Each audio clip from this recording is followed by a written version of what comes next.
We're going live. Hang on a second, guys. We're going to go live for just a moment. I'll be right with you. Let's see. That's what I wanted. I want to go this. I was going to go live, but cell phone is playing the games. Hope you guys are doing well over here. Psychic night tonight. And so let's see here. Let's take this part. Grab that. Look at that. Cool. Yes, it is. And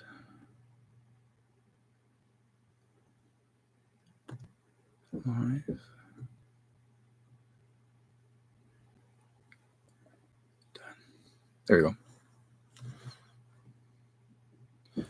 Little chasing of the Facebook. Hope you guys are doing well tonight.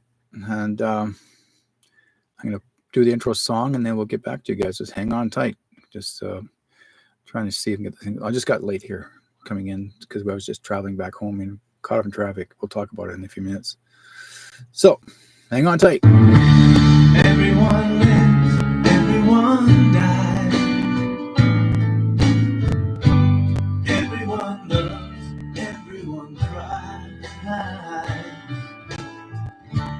Round the world we're all alike.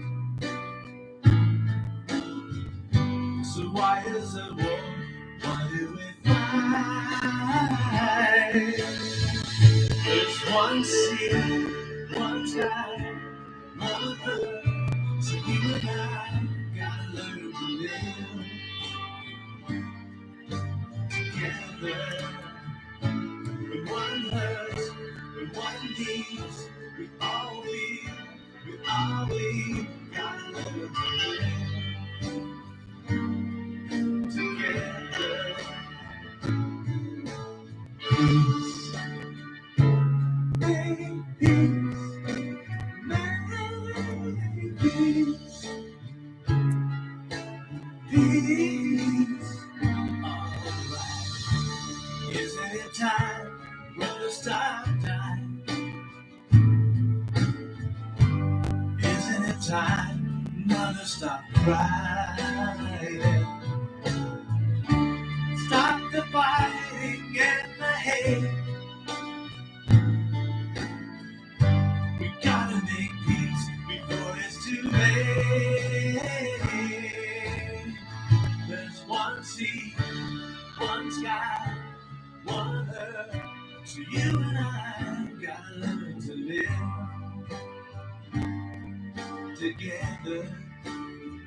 When one hurts, when one needs, we all we gotta learn to live together. Peace in everyone loves, everyone cries. Round the world we're all alike. So why is there war? Why do we fight? There's one sea, one sky, one earth.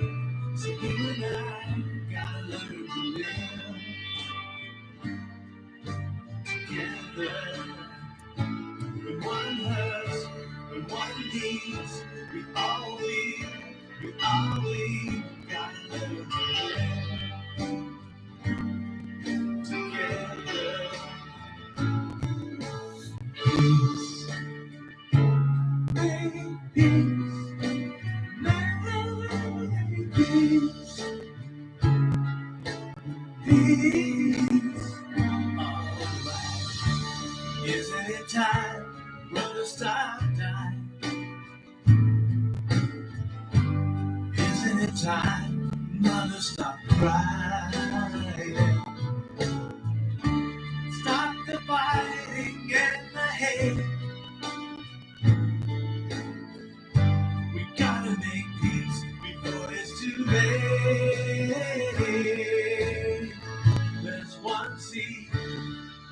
sky, one earth. So you and I gotta learn to live together. With one earth, with one need, we all we gotta learn to live together. Peace, in peace, in peace. Alright, peace, peace, together. Peace.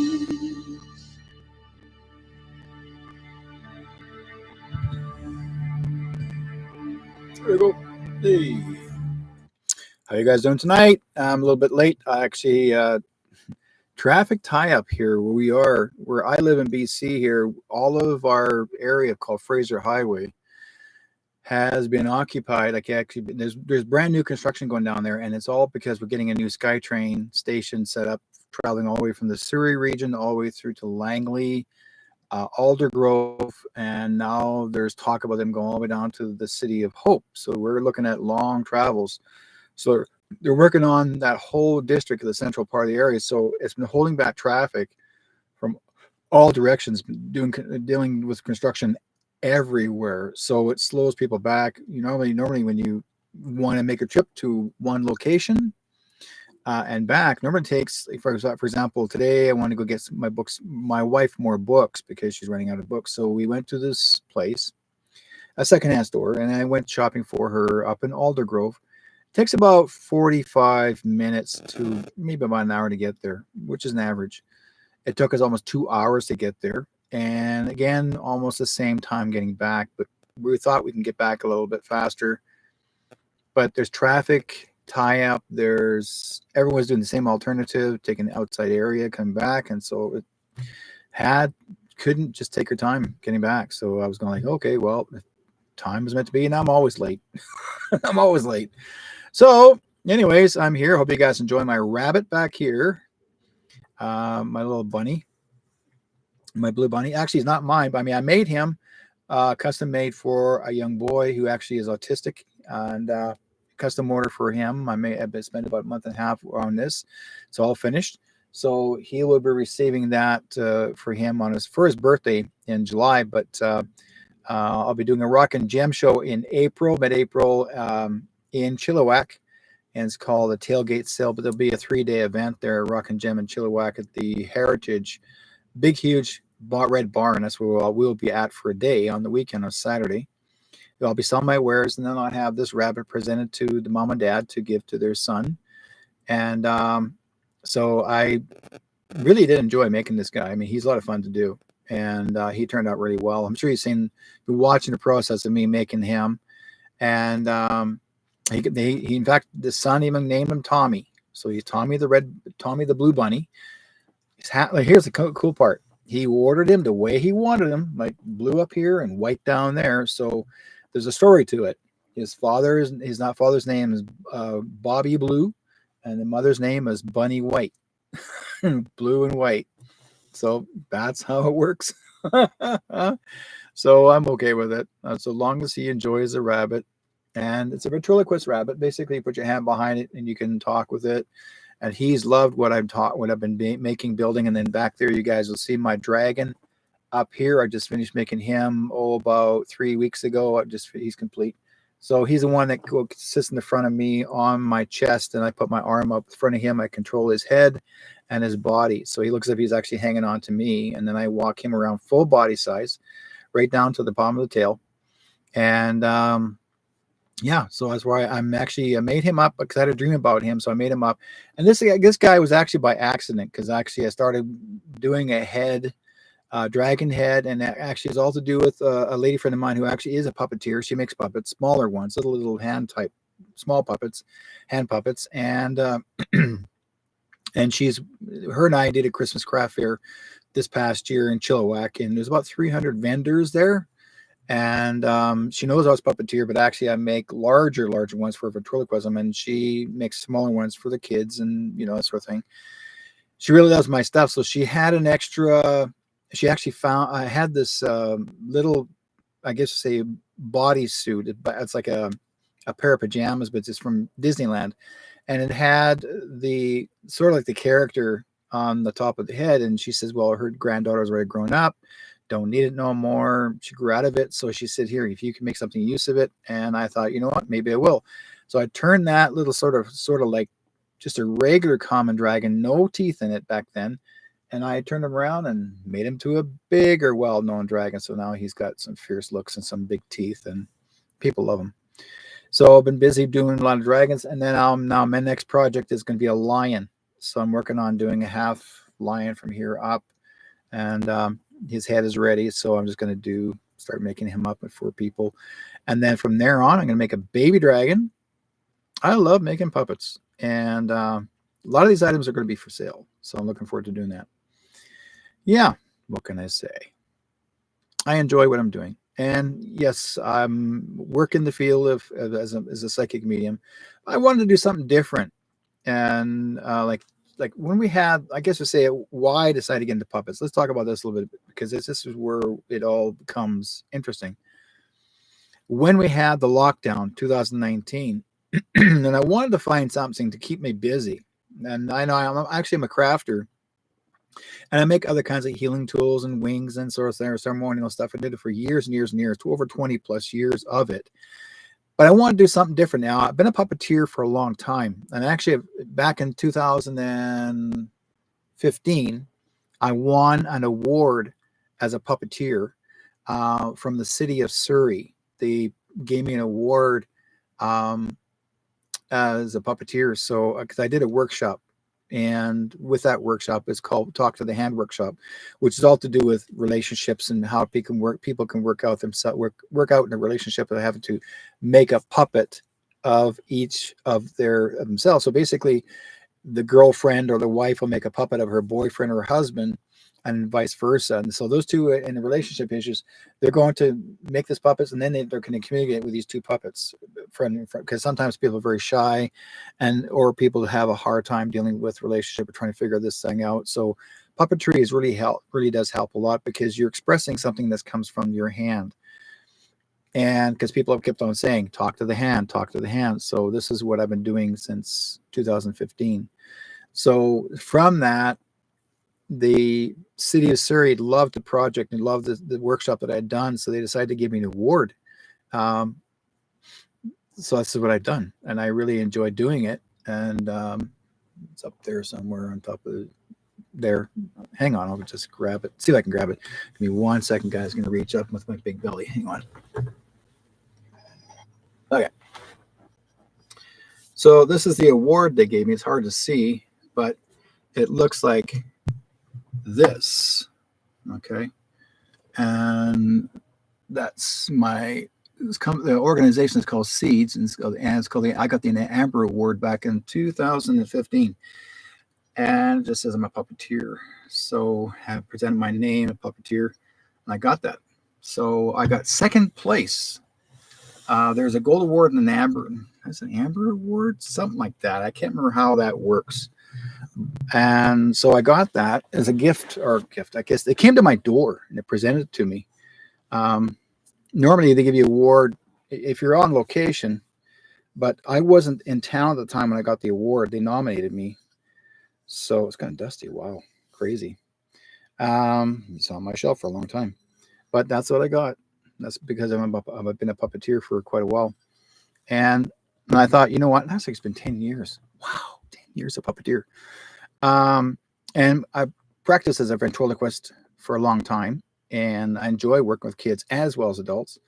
And you love to entertain people. I mean, a little bit like Jeff Dunham in a way. You know, I come up with my own ideas, and I want to be different. And we had lost a good guy who actually was one of my, a good guy who actually was teaching people online during the COVID times. His name was Adam Krittinger, and he actually was a great inspiration to teach people online how to make a puppet from the head to the hands to the legs to the body. certain fabrics to use, and he was making different characters, and everything break down to the details, show you step by step by step by step. And he was really, really talented. I was very fortunate to download all of his classes, because at this past year, Adam just passed away about 3 weeks ago, and he had died of brain cancer, and he was struggling with it for about 2 years. He didn't tell nobody about it until he decided to come forward and tell everybody about it eventually down the road. But he went through and had brain surgery done, and this guy's been doing it since he was 19. And Adam was just coming into almost 40 before he passed away. He's one of the really good teachers, and he actually was great at teaching kids and sharing with information, teaching kids, entertaining kids as a puppeteer. He did a lot of inspirational, great things, and the city and the news media knew him quite well. Great entertainer. When they did a ceremony to honor him, a whole bunch of people this past week. It's actually online on YouTube. And they actually honored him, and there was like 40 puppeteers all came up with, took each of the puppets that belonged to Adam, and they all, because Adam used to do a lot of shows, and he did a lot of recordings, and he would do a lot of commercials for people with their puppets. So all these characters, these people played those characters, and they actually all came forward, and they were all singing a song, a specific song that Adam loved. And they all played. Everybody was a puppeteer, from smalls to very, very large characters, when even down to a very large snowman, because he used to do a lot of plays on stage. And yeah, he was a busy guy, pretty busy guy. So he's a lot of these characters came forward, and it's very similar. He was very similar, like Jim Henson.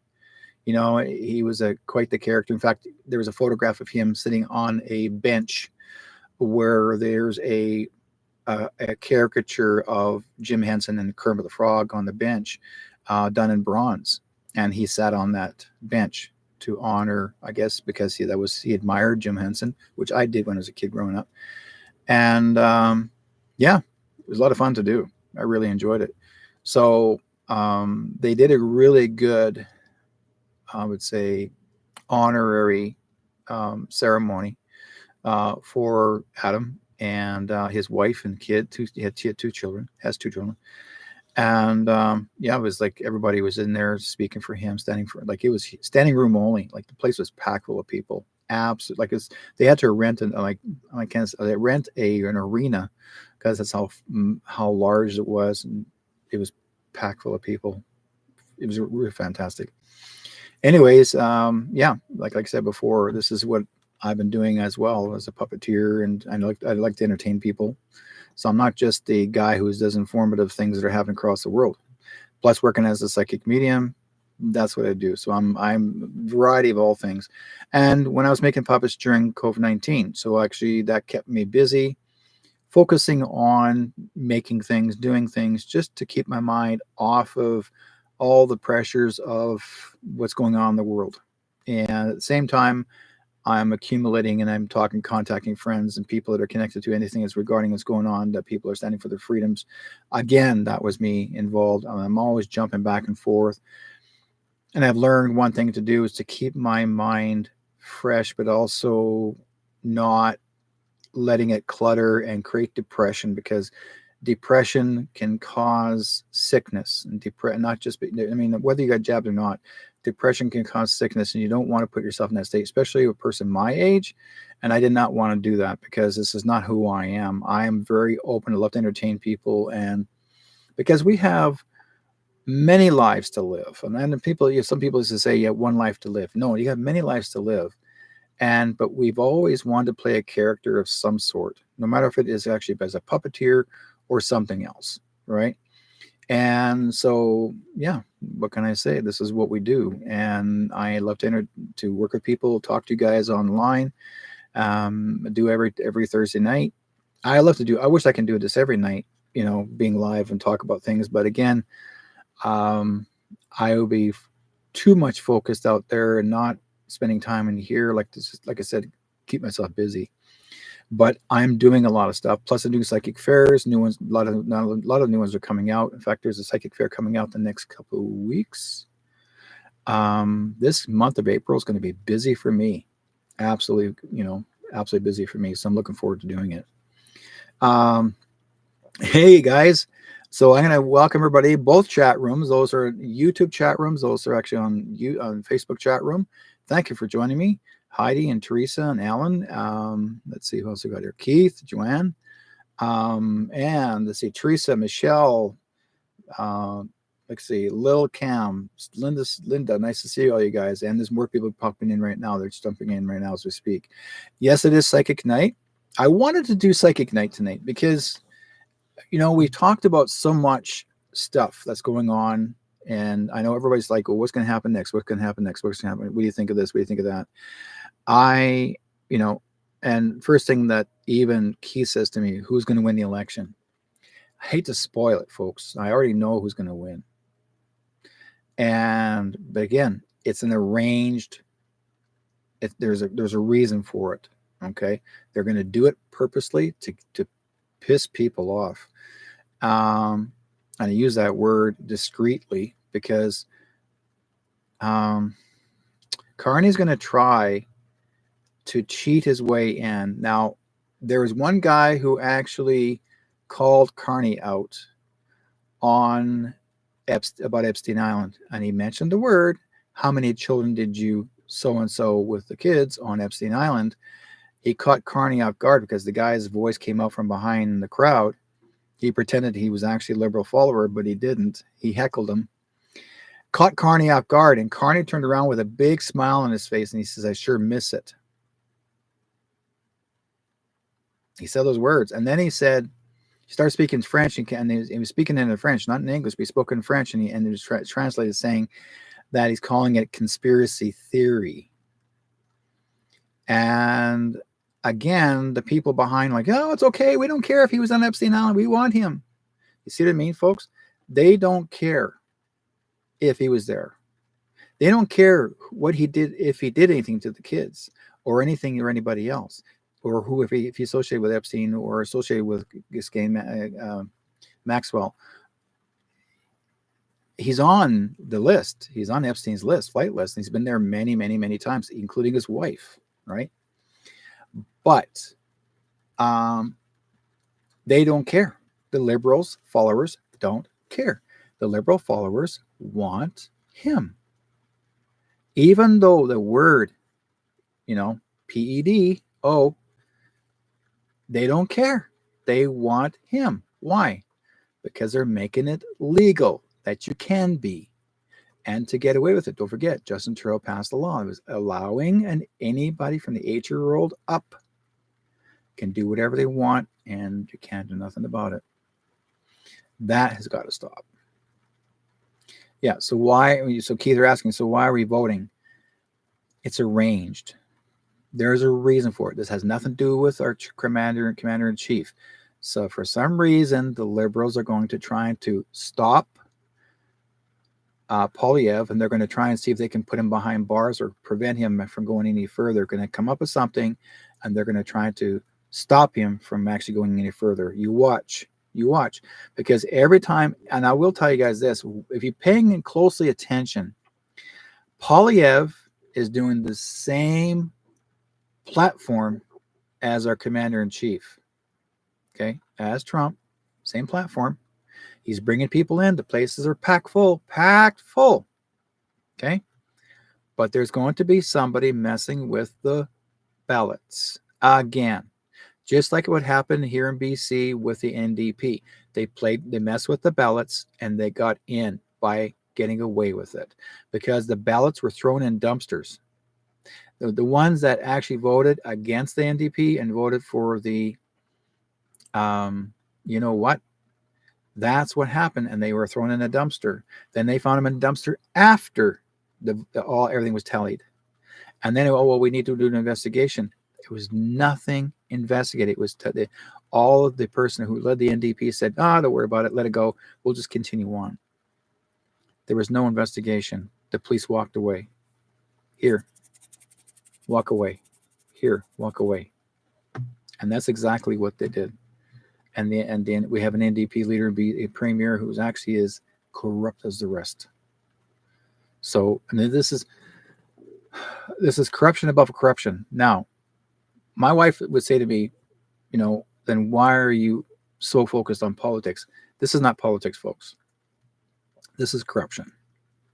This is corruption at its finest, and we're supposed to learn how to stop it, prevent it, be aware of it, and to inform everybody else what really is going on. Okay, the public has no idea what's going on in this world. They have no idea whatsoever because they're believing what the mainstream media tells them. Okay, when it comes on TV, and the first thing a Canadian says, "Oh, I trust them. They would never lie to us." The mainstream media would never lie. Everybody knows CBC are supposed to lie. CTV are supposed to lie. They're supposed to follow exactly what they're told to do. Carney has got billions of dollars. He just paid off CBC, same as Trudeau. CBC is doing it all over again. They're backing Carney up. So, Michelle Powell, why do you have the number listed do you do psychic readings on the air? I do psychic readings on the air. The number is listed 360-566-2875 is the number you phone in to call the number to get a reading. You can more than welcome ask a question, certain things you want to talk about, or talk about your loved one. That's what I'm here for tonight. Okay. So if you guys are interested in wanting to phone in and ask a question, you're more than welcome to call in 360-566-2875, and I'll pop it in here, both chat rooms. So if you guys are forgotten, okay, or somebody can write it down on the chat room for me. 360. There we go. That's in the chat room for the Facebook and the chat room for the YouTube.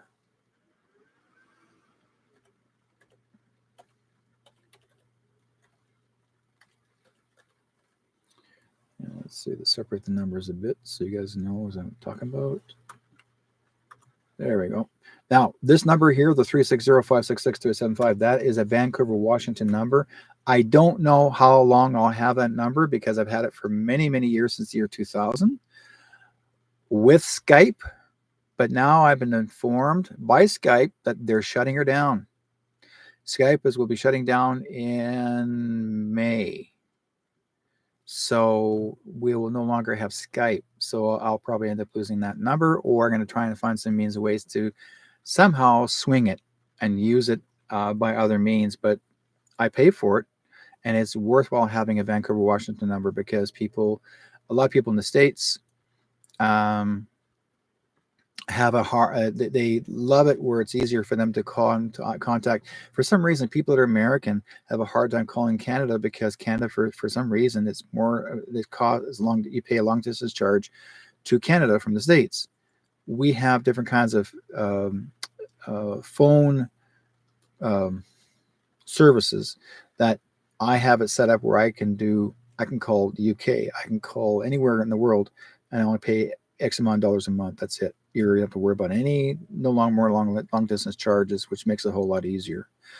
Okay, when you tell people the truth, they don't want to hear it or they don't believe it. Exactly the truth, Heidi. There's people out there, and I'm not talking about psychic stuff. I'm talking about anything that's going on in this world right now. We are dealing with. Canada. I was waiting for this to happen. By the way, it was either Trudeau that they're going to come and have a confrontation with. But I know Trudeau made the great escape because there's nothing left of him. Let's put it this way. There's going to be, they're not done with him, by the way. They're coming to collect him because there's still corruption that he's connected to. They're going to come and collect him up. So he thinks he's going to walk away scot-free. He's not. We already know Carney is a Carney. And someone got mad at me one time and they turned and said, "You can't call him that because I have a friend of mine whose last name is Carney and you're insulting him." You know what, guys? You're so sensitive. He's a Carney. You know what a Carney is? Someone who works out of a circus. I used to work for a Carney when I was a kid, 14 years old. I worked for a Carney. I was actually doing the games. So I know what it's like. I learned from them. But learning as a Carney, it was a respectful job, but there's also things, they teach you things how to manipulate the people so they don't always win. Okay. So there are certain things that you can do to manipulate. And I didn't like that myself. And when I realized after that, I didn't like to cheat people. And I would say I was about 3/4 of the way through, and I went, "No, I don't like this." So I just said, "You know, guys, I'm out of here. I'm leaving." Why? Because you guys cheat people. I don't like it. So, but I learned the system how to. We did the balloon darts, throwing of the balloons. We did, and I also was running that one. I was running the dunk tank to raise money for the Lions Club and another organization, and where people get into their dunk tank as usual. Okay, this is back in the late 1960s. Someone get in the dunk tank, and the guys throw a baseball at the dunk tank, and the person falls in. They're paying quarters as they go along, or 50 cents, whatever how it works. So I did that. I ran that one on the microphone. So I was behind the mic when I was 14. Then I did we had the carnival glass when they had the carnival glass. All the dishes are all set up around in the whole perimeter of this whole stand, and people will throw dimes. And if the dime lands on that glass cup, plate, you name it, whatever have you, if it stays inside, that goes to you. Now, most of the time when you have a dime and you throw it at the carny glass, most of the time it just bounces off, and you got coins all over the tarps because they're shaped like a scoop. So when the dimes fall off, they go right into the tarp. But there's a system that we used to learn. You lick the dime, and then like with some saliva on it, and you don't let them see you doing it like this, and you throw the dime.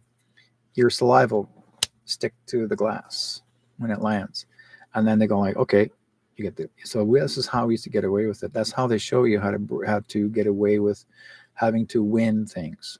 So it's not. You just have to learn how to learn the system. Same with the balloons. If you throw any darts at the balloon, you keep on throwing darts, and you make sure you blow the balloons up as tight as, not so tight as possible, just slightly, not so tight, and you hang them. So basically, if they're still bouncy, the dart will fall off. It would never, and they're most time they're always not as sharp as you expect them to be.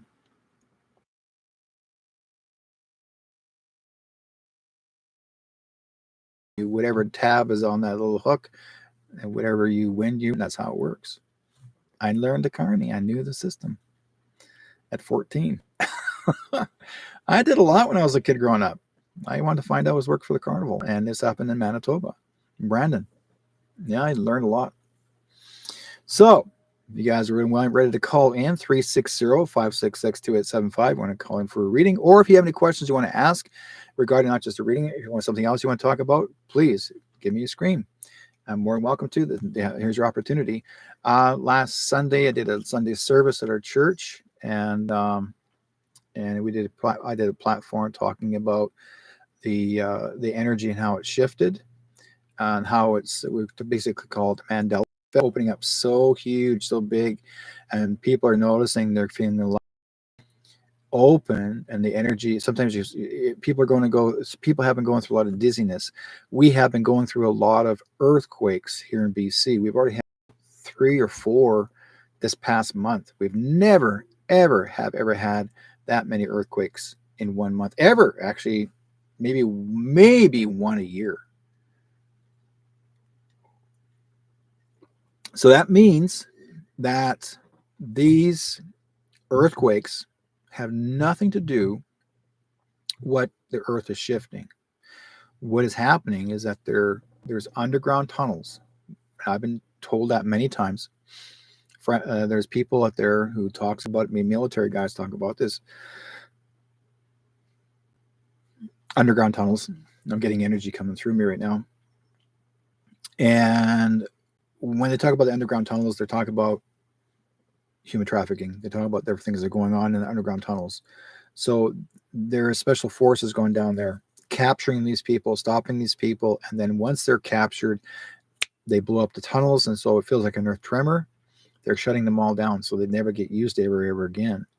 And so we've got special forces, military coming down. They're all not just under Surrey, not under just. There's underground tunnels everywhere, crisscross from all over the world. So, but they focus on different district areas for a long time. So if there ever is and or is any kind of earth tremors, earthquakes, it's because they're either doing two things. One, digging for oil, or they are digging for oil, and or they're actually closing off these tunnels. And I would say right now there's nobody doing only oil rigging, so this is all tunnel breakage. It's basically they're shutting it all down, closing it all off. I've been watching a lot of videos recorded as of this border. We've had so much of the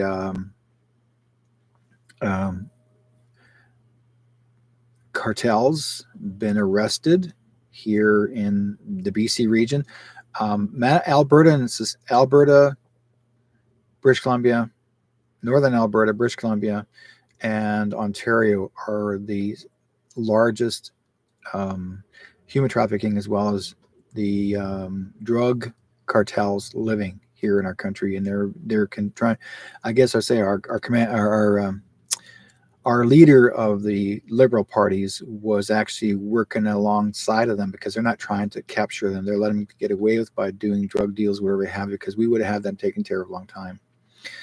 Who was closing the tunnels? Our commander-in-chief and their special forces. Who's taking care of it? Who's actually from the USA? Yeah. They're the ones that are down here right now busy cleaning up the mess. And do you really think that our leaders here in this country are trying to stop them? They don't want nothing to do with it. Because let's put it this way. Even Pierre Poilievre even said, "Oh, we're nothing to do with Trump. I've never met him before. I don't really know. No one don't want to know him." You met Trump, you dumbass. He talked to you because there's a photograph of both you and him together. He's wearing a red hat. Okay, it says, "Make America Great Again," and you got a red hat in your head. Make America great, make Canada great again. Both you two are standing together, shaking hands. I've got it. This is not AI, real photograph. He forgot that photograph was used a while back. Okay, this is not AI, folks. It's a real photograph, and those two were shaking hands. Nobody would be stupid enough to, why bullshit people? And the thing, like I said before, what Poilievre is doing, he's doing the same thing what Trump's been doing this right today. He's gathering people to follow him no matter where they go, and people are coming. Like he's doing a Trump gathering. It's good. I mean, I'm not complaining. I'm not against it. I think it's great. But he's basically denied the fact he's doing something like Trump. He's crazy. Stop playing along. Stop being so ridiculous. I tell Poilievre, open your freaking eyes, man. Don't be so stupid. If you don't want nothing to do with Trump because you think because he gave you 25% tariffs at the border, remember the 5th of November. It started with human trafficking. It started with drug cartels. They were being cleaned up, and you guys didn't do nothing about it. Why do you think you got prorogued by Trudeau? Because he knew he was actually under investigation, and he had to find a way to escape. And basically, he tried to distract you away from his investigation. So the RCMP didn't do nothing. Nothing. And if they have something on him, good luck. So the military now are actually after Trudeau, and they're going to nail him good. He's still going to go bye-bye. Sorry, folks. It's still going on. You guys think that Trudeau is gone? No, he's not. You think he's gone? He's getting away with stuff? No, he's not. He's still gone. He's going to be taken away. You'll hear about it coming very, very soon. They brought up Wayne Gretzky. I'm telling you. Wayne Gretzky knows stuff. He's turning people in. Gretzky was a hockey player, but he's not dumb. He works side by side with Trump here. And he even said, why did Trump say to Gretzky, you should be the governor of Canada? Why did he say that? He told Gretzky, you should be the governor of Canada. Why? Because Gretzky knows stuff. And he's telling our commander-in-chief what's going on here. So you guys think that, there's dumb shits over here? No. Why would, let's put it this way, why would a Canadian actor who's actually now American, living in California, had the audacity to come here, Mike Myers, and come back here to Canada to stand with Carney and support Carney because of what? Make a thing. Does it make any idea? Does he think, come on, guys, open your eyes. So it's a setup. It's a setup. You'll find out because both Carney doesn't have a living address here. He lives in the States, lives in New York. So you guys have a selected prime minister who's actually from New York. Mike Myers lives in New York. Both of them did their little commercial in New York. They didn't do it here. Okay. So this is what I'm telling people. Open your eyes. Make it happen. Right now we're going through a huge awakening. Absolute awakening. And it's there. Don't forget, guys, last year in October 888, we had the Lionsgate portal. It opened up. Boom. Right? That's what we have right now. And it's still going crazy. Last few days, I would say a week has gone by. Have you noticed the energy is shifting up this way? And people, like I said before, people are feeling kind of lethargic. Anybody who's really psychically sensitive, anybody's in the healing field, anyone who is just starting to learn more about opening frequencies, that's exactly what we're going through all now. We are time shifting. And we're leaving all of that crap behind. Okay. All the people at one time were bad are still there. And we're making it transition shift. Okay. So I'm showing you what to be aware of here and to look forward to seeing the new info booth. When you walk in, remember the Doctor Who TV series? When he walked into the phone booth and he spun around, next thing you know, it comes in a different direction, different dimension, or different parts of the world. That's what you guys are going through. You're going through a Doctor Who phone booth. Now, do we have to go get one? No. Do you have to paint it blue? No. Gee, a blue phone booth? DEW never touched it. Couldn't. Right? Because their phone booths originally in UK were red. Why blue? Right? Doesn't make any sense. But people since the 1960s, that's TV series has been going on for years. But there's always somebody new who's going to become Doctor Who. And then about 6, 7, maybe 8 years ago, most of these Doctor Who doctors were men. Suddenly, a Doctor Who showed up and it's a woman being Doctor Who. Why? Because society decided to say that a woman has to take the place of a male role. Then they said, oh, well, let's talk about Disney. The girl who played the mermaid, she was sort of light-colored, red hair, underwater. This new one is African-American looking. She's not light anymore. She's dark. Now they're going to bring out a female James Bond. Black. Why?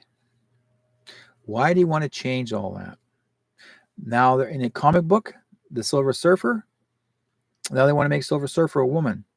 The new comic book coming out, Superman or Superboy, they want him to be gay, where he's got a boyfriend, not a girlfriend. So they're changing everything. They're making the DC Comics are making Superman gay, that he's interested in boys, men, not women. What the heck happened here, folks? Why are they changing all of this and making us want to accept it? We don't want to accept it. It's not what you want to see. You have to say, no, enough is enough. We are in the new earth. We're coming into the new earth, and it's doing so well for all of us right now, Teresa. Absolutely doing well. I can feel it. I can feel the shift. My God, there's things I remember that when you saw Monopoly game, okay, the original Monopoly game had the guy who wore the monocle. Remember the little character? There's a picture of him, and he wore a monocle. And yet that's the original game that I remember when I was a kid growing up. Now there's another Monopoly game where there's no monocle, and yet you contact the company and they say, we never had a monocle on this character. Yes, you did. No, we didn't. And then let's talk about George Foreman. Okay, now they talked about George Foreman that just passed away. I went, bullshit. George Foreman died 10 years ago. I remember that because I remember watching his funeral service. No, he died 10 years ago. Or died now. No, he died 10 years ago. You see what I mean? George Foreman, whatever happened to the guy that was doing all the burger pressing? He had this company, George, they never talked about his burger thing. Just George Foreman passed away. They're just the boxer. Never talked about the man who actually was famous by doing, putting burgers and getting rid of the grease and getting healthy. It was never mentioned in his obituary. None. That tells me that's the Mandela effect. Now, here's the cool part. In my phone, I watched a video of a little girl going through some secret rooms. Her dad made all these secret rooms for her to go through. There was a secret room that actually had videos. They were DVDs, not CDs, but DVDs. Or DVDs? CDs. CD. No, not CDs, DVDs. DVDs, okay, the tall ones. The ones we used to put inside. And it showed me Shaq, who played the genie. Then there was Sinbad, who played a genie. And then there was Mandela. Now, how did these three videos become suddenly all together? I'm watching this really quick. Shaq, who played a genie. Sinbad, who played a genie. And then it said Mandela. All three videos were together, and I photographed them, and I went, wait a minute here, guys. Shaq played a genie, and Sinbad denied the fact he ever played a genie on the video. He denied he ever played a genie on this movie back in the 1980s. He denied he ever did it. Even to the day of his death, he denied he ever played a genie. So again, the Mandela effect. Now, here's the funny part. There's Shaq, who played the genie. Okay, you understand, guys? This is the story. They're all, two of them are together. They merged together. They were together. And right next to the third video was Nelson Mandela. It said Mandela. You tell me how crazy that is. I've got the photographs to prove it. Okay, I did a quick, when I went, oh, no way. I caught it. I photographed it. And now you think about this, a little girl, almost like Alice in Wonderland. Think about this part. She's like Alice. She's looking for the white rabbit. And her dad's following her as he's video recording her, going through all these secret rooms. Big room and little room. That's like Alice. And then the next room in the middle was a video room. And up above, there was an old TV. And they were playing, what was the video movie called? Oh, it was actually Hook, which is basically Hook, playing Hook on TV, and there's a small little box TV in the top corner. And I'm thinking, holy crap, this is really cool. And I saw the whole thing. I caught it, and I kept that because everybody kept saying, "Oh no, those videos don't exist. That video doesn't exist. The one about Sinbad playing the character doesn't exist." Yes, he existed. Okay, exactly. Yeah, Hook played Peter Pan. So this is the cool parts. I'm actually starting to see things start coming together. But this is like this little secret room that we had to see it, and I had to see it, and I made sure I recorded it. I photographed it, and I did. And I'll share that with you guys on my page, on my Facebook page later on tonight, and you get to see what I'm talking about because they all kept saying Sinbad kept on saying, no, I never did this movie. No, I never did it. And there was actually a video cover of the DVD of him playing that character as a genie. Okay, and Shaq, everybody said, oh no, Shaq played the genie. Both of them are sitting side by side, no problem, right? And then again, Mandela's right next to that one. You gotta be kidding me. All right. Bernstein Bears. Okay, here's now, you guys may remember the word, the book Bernstein Bears. Bernstein Bears, right? Now the new is there's and the person who actually wrote the book said, no, the book is called Berenstain Bears. Berenstain Bears. It never was Bernstein Bears. Yes, it was Bernstein Bears. I remember that seeing, and people have actually found those books. No, we never wrote those books, but yet I've actually one time took my cell phone and I watched on YouTube a copy of Sinbad playing the genie in the video, on this video, just a short piece of it on YouTube. And I thought, you know what? I'm going to take my video camera and I'm going to record it over watching this one. My cell phone, its clock went backwards. The clock came on and it was telling me how long this movie is and the time and date it was. And yet it shouldn't have recognized it, but it did. But it looked like the video I was recording looked like as if it was an old video, and yet I'm watching it and it had nothing there. There was certain things in there that did not, it was on here, but didn't show up on there. It was crazy. A video over a video. It's like looking in a mirror. Okay, if you take two mirrors facing each other, you're going to see the other side. Something there. Okay, look at those guys. Mirror to mirror. So many people are experimenting mirror to mirror these days, and they're actually seeing the other side somewhere in another place, another time. And that relates to time travel. That relates to astral travel. That is like what you're really going through actually is a portal. Mirroring is portals. We have been seeing. Now, there's a lady friend of mine many years ago. She had the ability. She would actually take a mirror on an angle and hang it from the side wall. She closed the room off completely in the dark. And you would sit there watching the mirror and you could see yourself go back in time. So you actually see yourself go back in time, as in your past lives. You would see yourself look like those characters you would change into past lives. There's a name for that. It starts with the letter M. She did this for a long time. She was showing people how it works. And someone decided to hang another mirror just across the same part in the dark.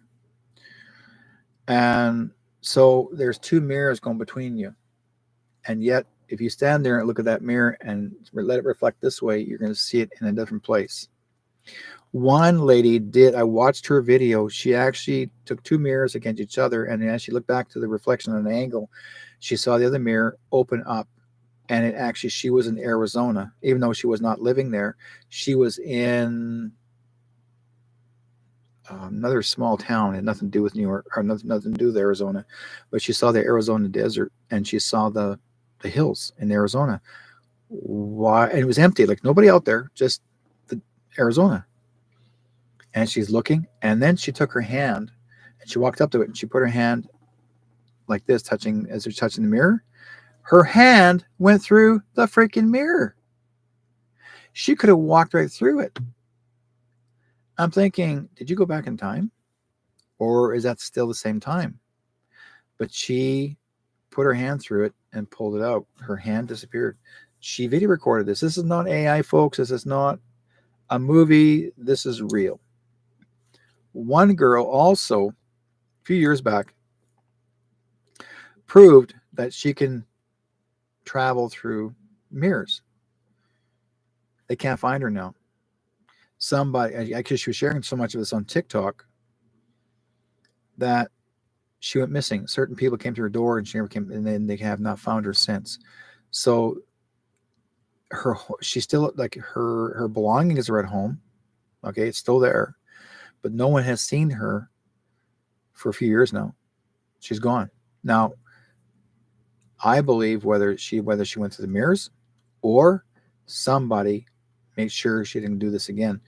Some people don't like you to see what's going on in other parts of the dimensions that we have. We're not living in just a Earth time. We're living in different dimensions. And each and every one of us may not realize we have the ability to travel through dimensions. And that's the reason why we're able to have meditations. That's the reason why we can actually astral travel. And the first thing that most people can do is called OBE, out of body experience. You can travel out of your body and you can go to different dimensional places. And now also in times, I'm sure some of you guys actually have had, you felt you can actually levitate, float like a Superman, like is your superhero type of thing.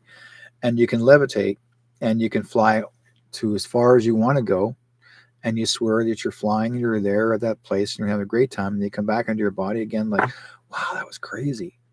And that's exactly what happens. People don't realize they can do that, right? So let's open the lines, 360-566-2875, and get you guys. Do you want to go ask some questions, or you want to call in for a reading? You're more welcome to. Let me open up that phone line here. Come on. Yay. Okay, let's see here. Dun, dun, dun, dun. That should have gotten smaller. Anytime Skype actually updates itself, and then they like to, let's see.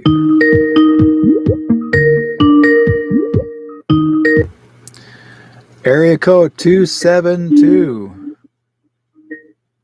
Hello. Area code. Hello. Hi. Hi. I'd like to get a reading. You're more welcome to. Who am I speaking to? My name is Michelle. Hi, Michelle. Where are you calling from?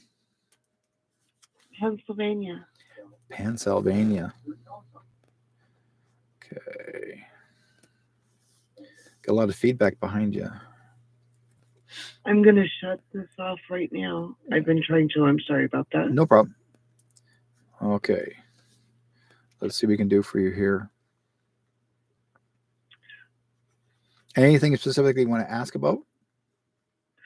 Yeah, I'd like to know where you see my future heading.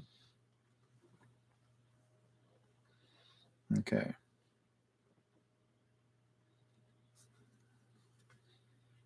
Let's see here.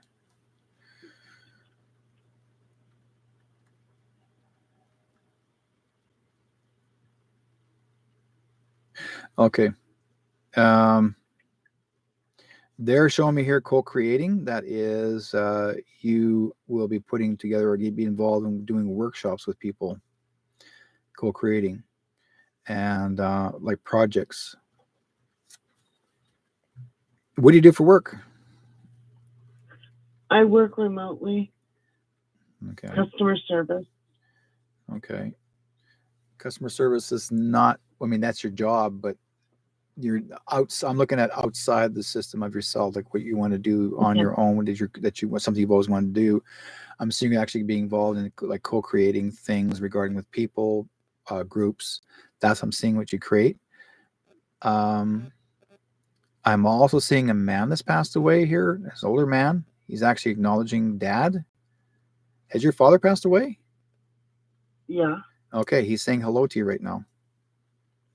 Oh, wow. Yeah. That's nice to hear. Yeah. Yeah, he wants to come through and talk to you right now. He says I'm always with you, and he's sorry he left things too soon. Like he wanted to spend more time in the family. Because I feel like it was a bit of a separation between him and your mom, like as if there's a distance. So I'm not sure what that's all about. But he says he really wanted to spend, like he wants to make up the difference by having to want to spend more time with you now. Okay. Does that make sense at all? It does. Okay. Yeah. So your dad is your I would say called a guardian in the spirit world. So he's actually going to help you, give you guidance. And your dreams have been very livid, as in a positive thing. You're beginning to learn how to use your skills even more in the healing field, and you should look at the idea of getting it more involved to do that sort of work. Really? Yeah. Okay. Does that make sense That's at all? interesting. Yeah. Yeah, it does, kind of. Yeah. Okay. I would say look at the idea of saying, yeah, anything to do with the hands and hands-on healing. I would look at that, and this will something will give you a bit of a boost of confidence. There's a physical job, but then there's actually you're looking at the idea of wanting to do a spiritual job, spiritual work, and it's going to happen. You should have been doing this about 10 years ago. So whatever you felt that held you back, you basically will do quite well now. So what could I do to just like jumpstart it?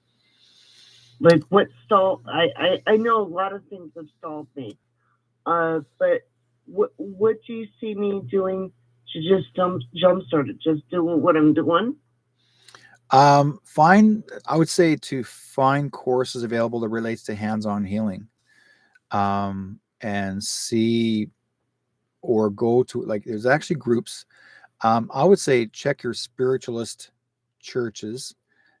They have healing programs available, workshops sort of thing. And it's not just a church. These are actually healing centers. And I recommend, I believe there's one in Pennsylvania too, not too far from you. Okay. And look online under the word spiritualist churches, and they'll have programs available that you can come down and see what workshops are available that you would be part of, want to get hooked up with. And there's always something you'll have a strong connection to, is once you find out there's about five or six types of workshops other people want to get involved in, whether it's hands-on healing, meditative healing, prayer healing. There's all kinds of different versions of stuff that you can help people or even animals. So there are so many things you can give once you co-create that in your own personal programming. You can learn to use it as a career, and you can earn a living doing this. Okay. Well, I thank you so much for your time this evening. You're welcome. It was truly a blessing. Okay, well, take care. Thank you. You're welcome. Good night. Bye. That's nice. So there are so many different varieties and versions of I would say, like, say, Reiki. Reiki is very well known. A lot of people do Reiki healing. That's a very common thing most people like to get involved in. So that'll benefit you as well. Let's see here. And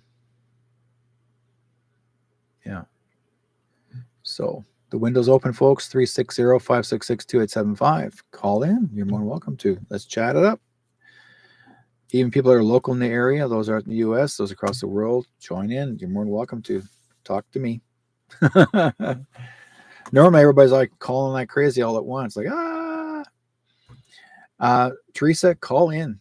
Call in the number. I'll give people messages, but you got to call in. I prefer to hear your voice than just do it online. Like I can be doing this on camera, but I prefer this online. Call in, hear your voice. It's a really good idea if you could, because it gets people, the energy is even stronger. I love it doing it that way. So if you can, call in the number 360-566-2875. Okay. Let's see here.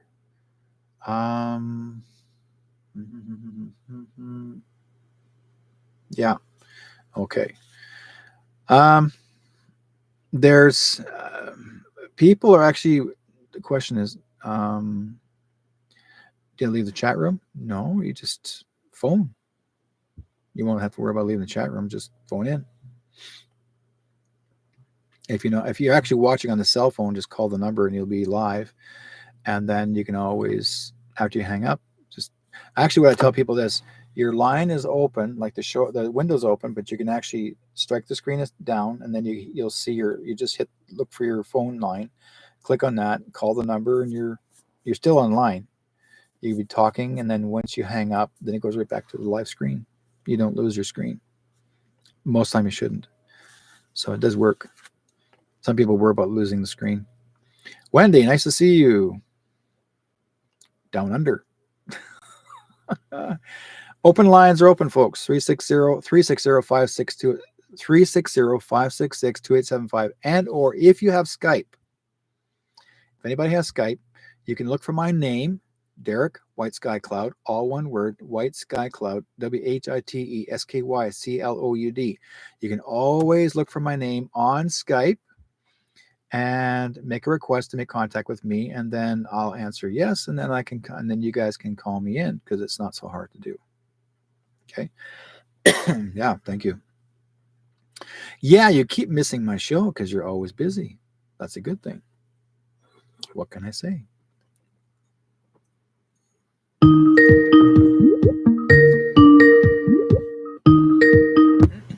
Area code 306. Well, you should know who this is by now. Oh, that wonderful voice of Keith.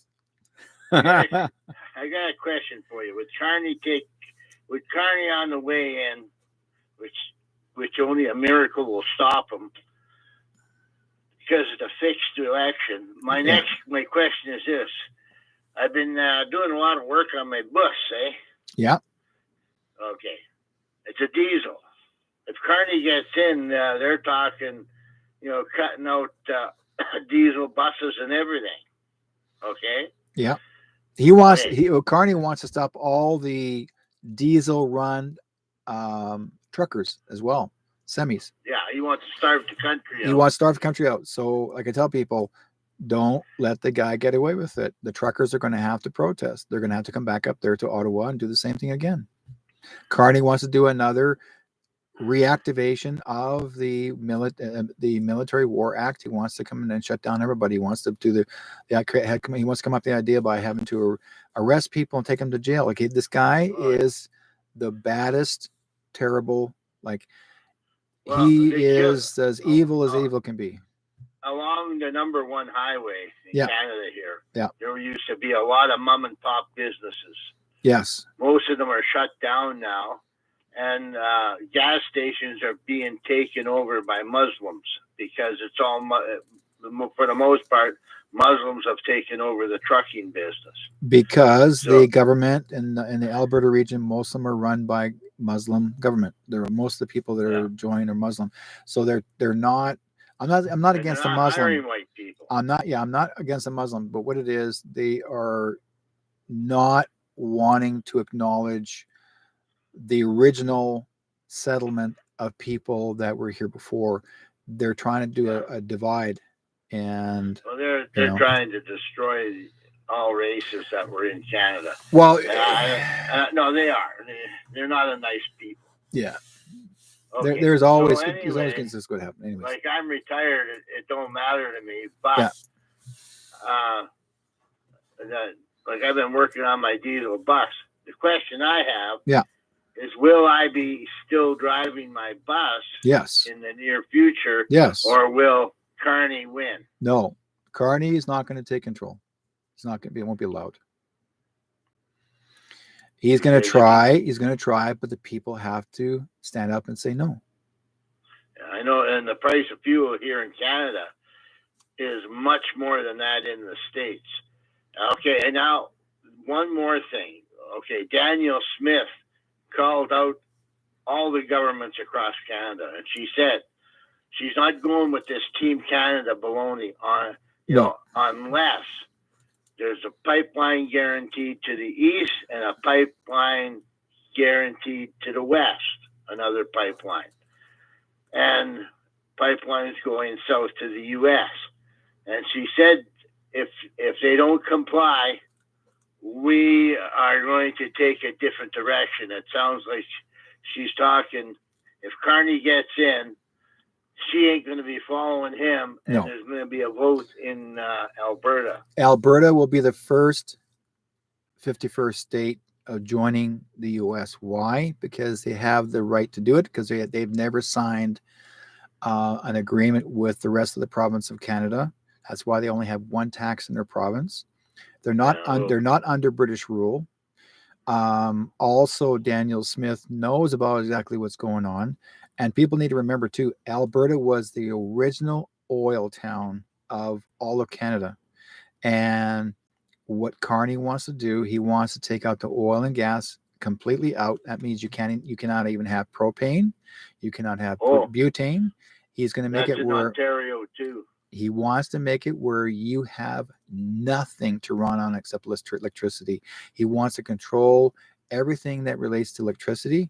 Only electrical cars allowed. He wants to create the very first 15-minute city that the UK have already started. He was already there in the UK with 15 minutes that he started, and he ruined it there in the UK. He actually supported the lockdown. He supported all that ridiculous stuff. In fact, he bankrupted the UK because he was a big banker. So he's done some major damage already, and he's going to do the same thing. He came here specifically, and they said his job is to bankrupt countries. That's what he was paid for. The BlackRock are the ones that hired him to bankrupt our country, and that's what they're going to try and get him to do, or want him to do. And he's smiling because he thinks he's going to be in it and doing it. And I'm telling you guys, stop letting the guy get away with it. Because and there's a guy, like I said, about happen. Yeah. What I'm going to do is, if there is another convoy to Ottawa, I will be in it.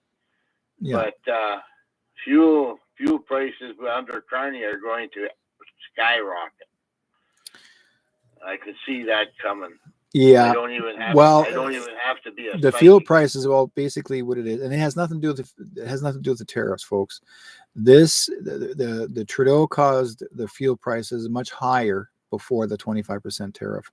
Don't forget, and people didn't forget, we were triple taxed, not double taxed, one tax, triple taxed, 3 triple taxes when Trudeau was in government. And then Carney says, well, I'm going to remove the taxing.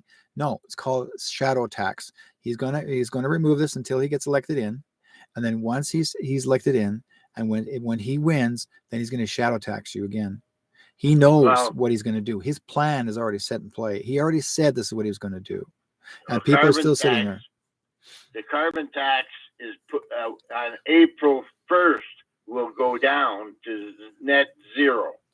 Okay, when Carney gets back in, he's going to bring that tax up again. Yeah, because we will never.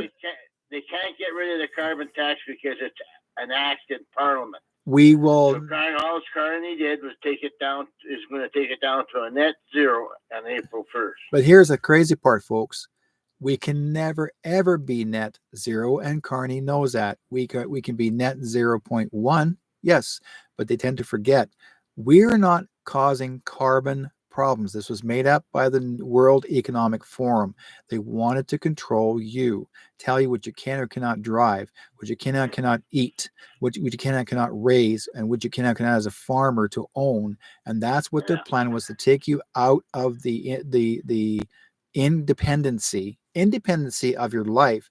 They want to control your life. That was their goal, but that got stopped because of our commander-in-chief said, why do you think Trump said we're no longer working with and no longer funding the World Economic Forum?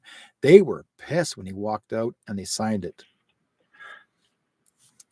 So that tells people that they are smart, and we need to do the same thing. But as long as Trudeau is connected to the World Economic Forum, and Carney's still registered as a board member of the World Economic Forum right now as we speak. His photograph is not on the website now because they took it down, but he's still on the board. He didn't step down. He's still on the board. And so was she's on the board. Freeland's still on the board. And don't forget too, folks, and most of you guys may not know this, Carney is actually the step uncle to Justin Trudeau. His mom married Carney's brother, and his brother had a son, which is the half brother to Justin Trudeau.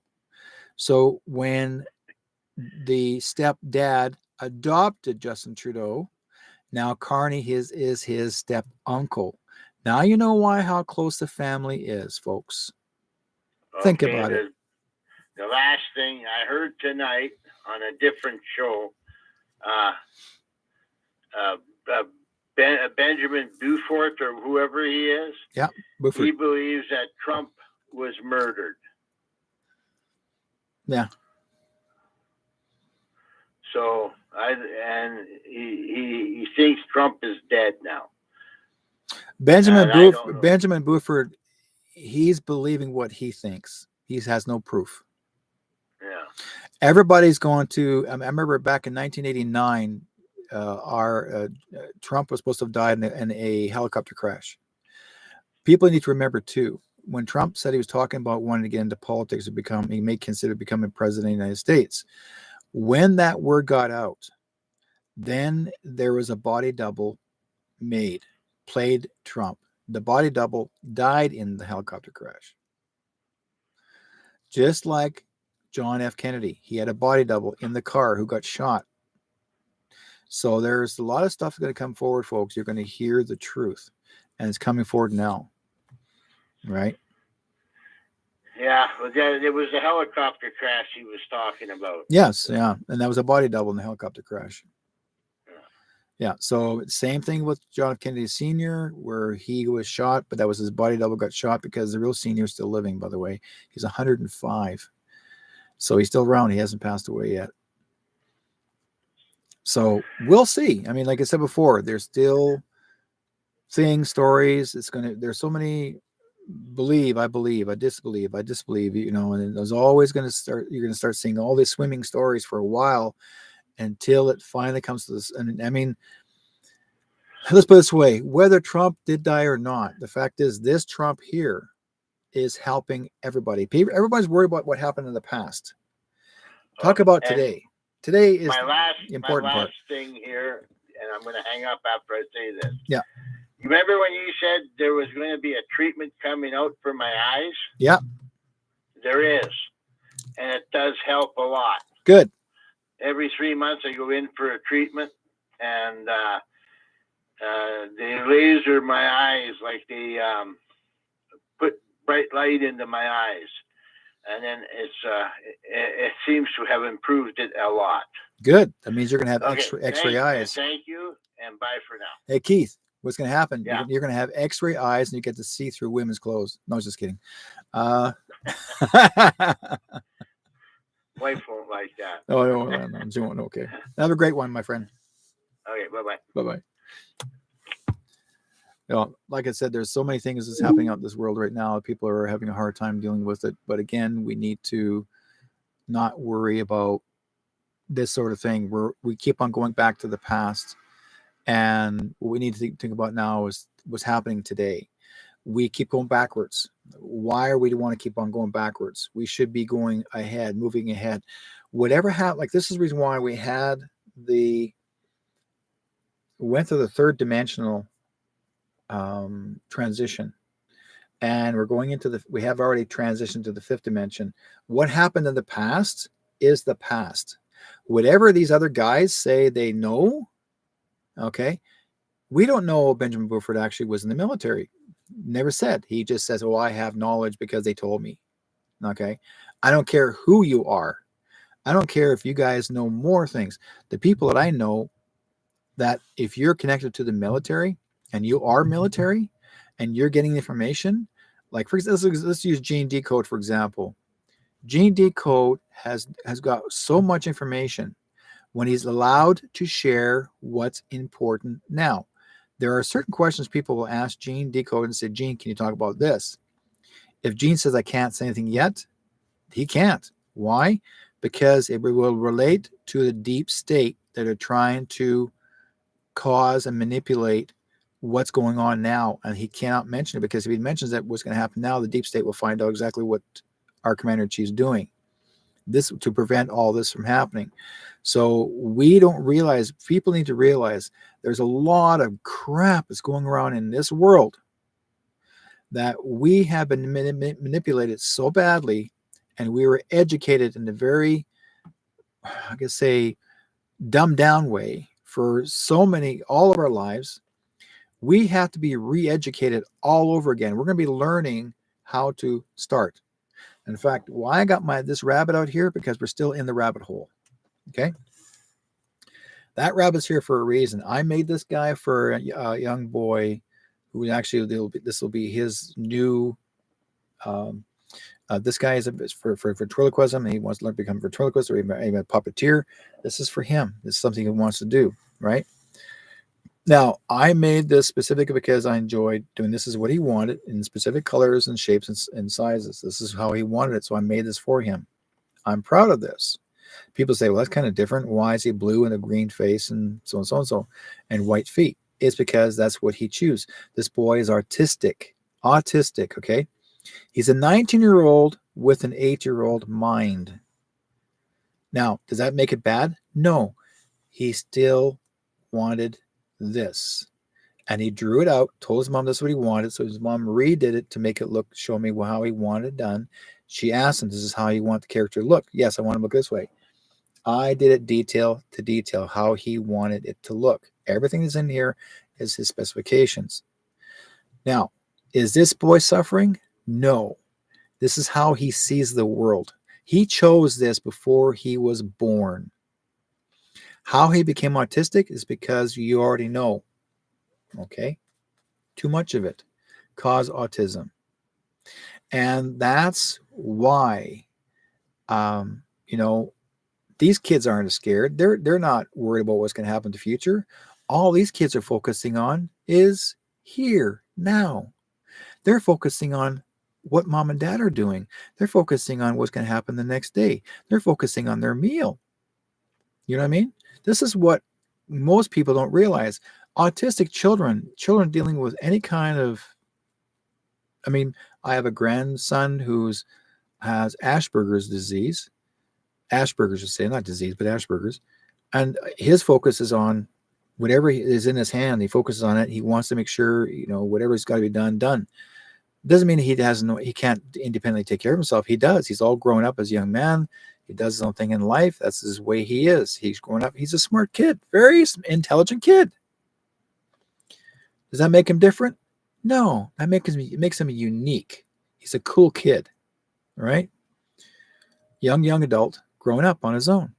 So yes, certain things may have caused different changes and difference in features and things, or whatever kids are dealing with, or even adults today, whatever they got dealt with as far as their health is concerned, we are here for a reason to learn a lesson from it.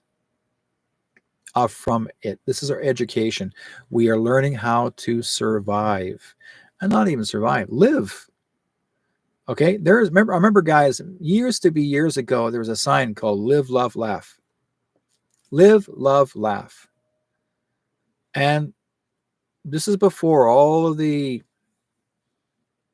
political stuff that's going on right now in our country. Live, love, laugh.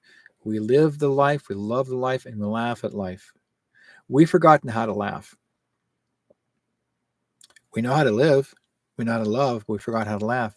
We need to open up and entertain ourselves. We need to entertain our families and start working and have some more fun. Forget about what you can or cannot say. We become so subjected to even mind control. We've been so subjected to controlling us, tell us what we can or cannot say in public. You can't even have fun if people worry about, oh, I'm sorry, I forgot, I might be insulting somebody, even if it's a joke. It's not a racist joke, just a joke. Simple jokes.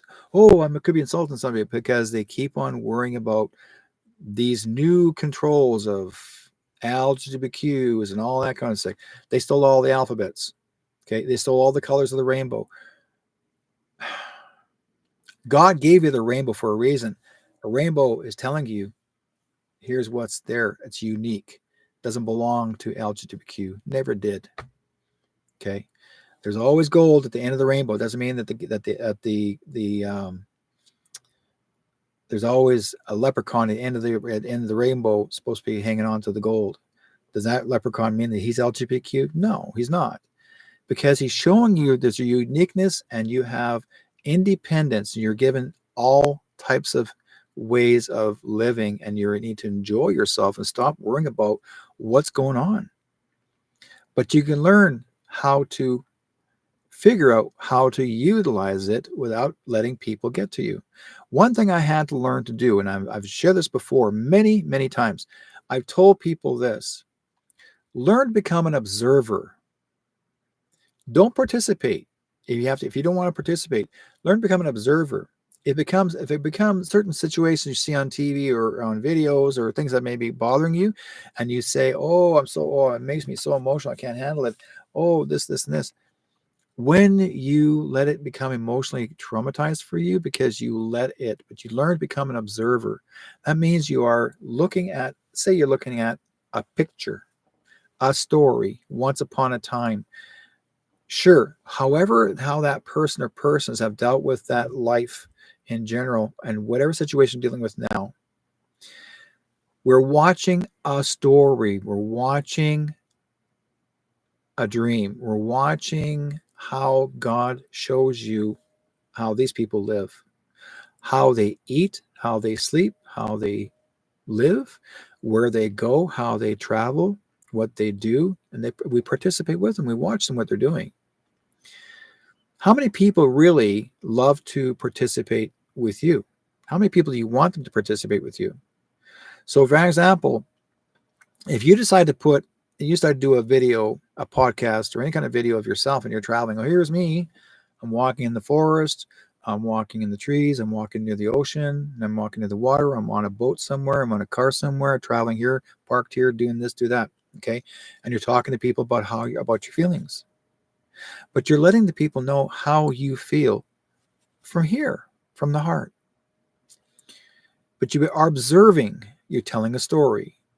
I'm an observer. I tell a story. Not every time I'm making an opinion. I'm showing you what I see. And my opinion, and don't forget, folks, I'm 60, almost 69 years old. I'm 68, and I've learned what I grew up with. Okay, my understanding of how I grew up. No one can tell me how I should live, and they want me to change my mind, the way I see the world. What they told me is what I have to do because this is the rules. There's no rules. Oh, they're saying it's mandatory. It's not mandatory.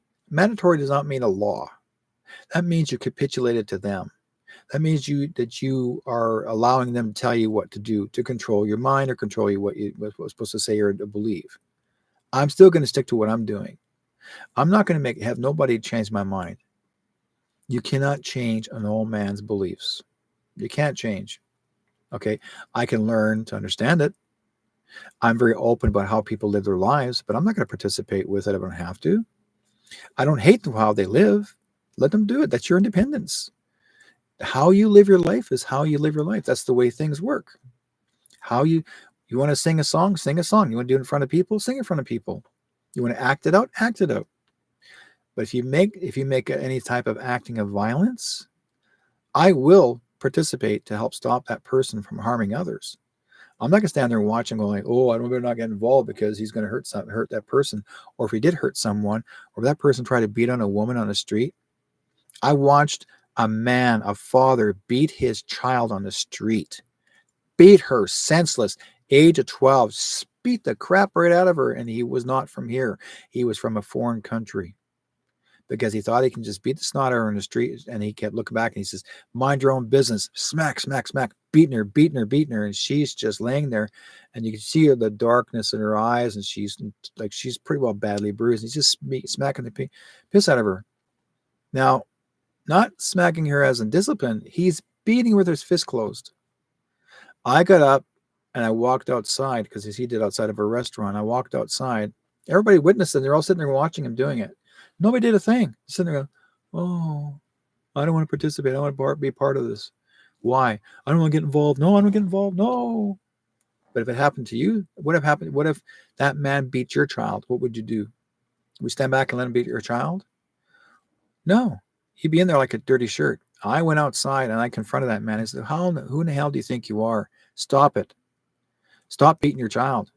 How dare you beat a little girl? You have no right whatsoever to beat this child.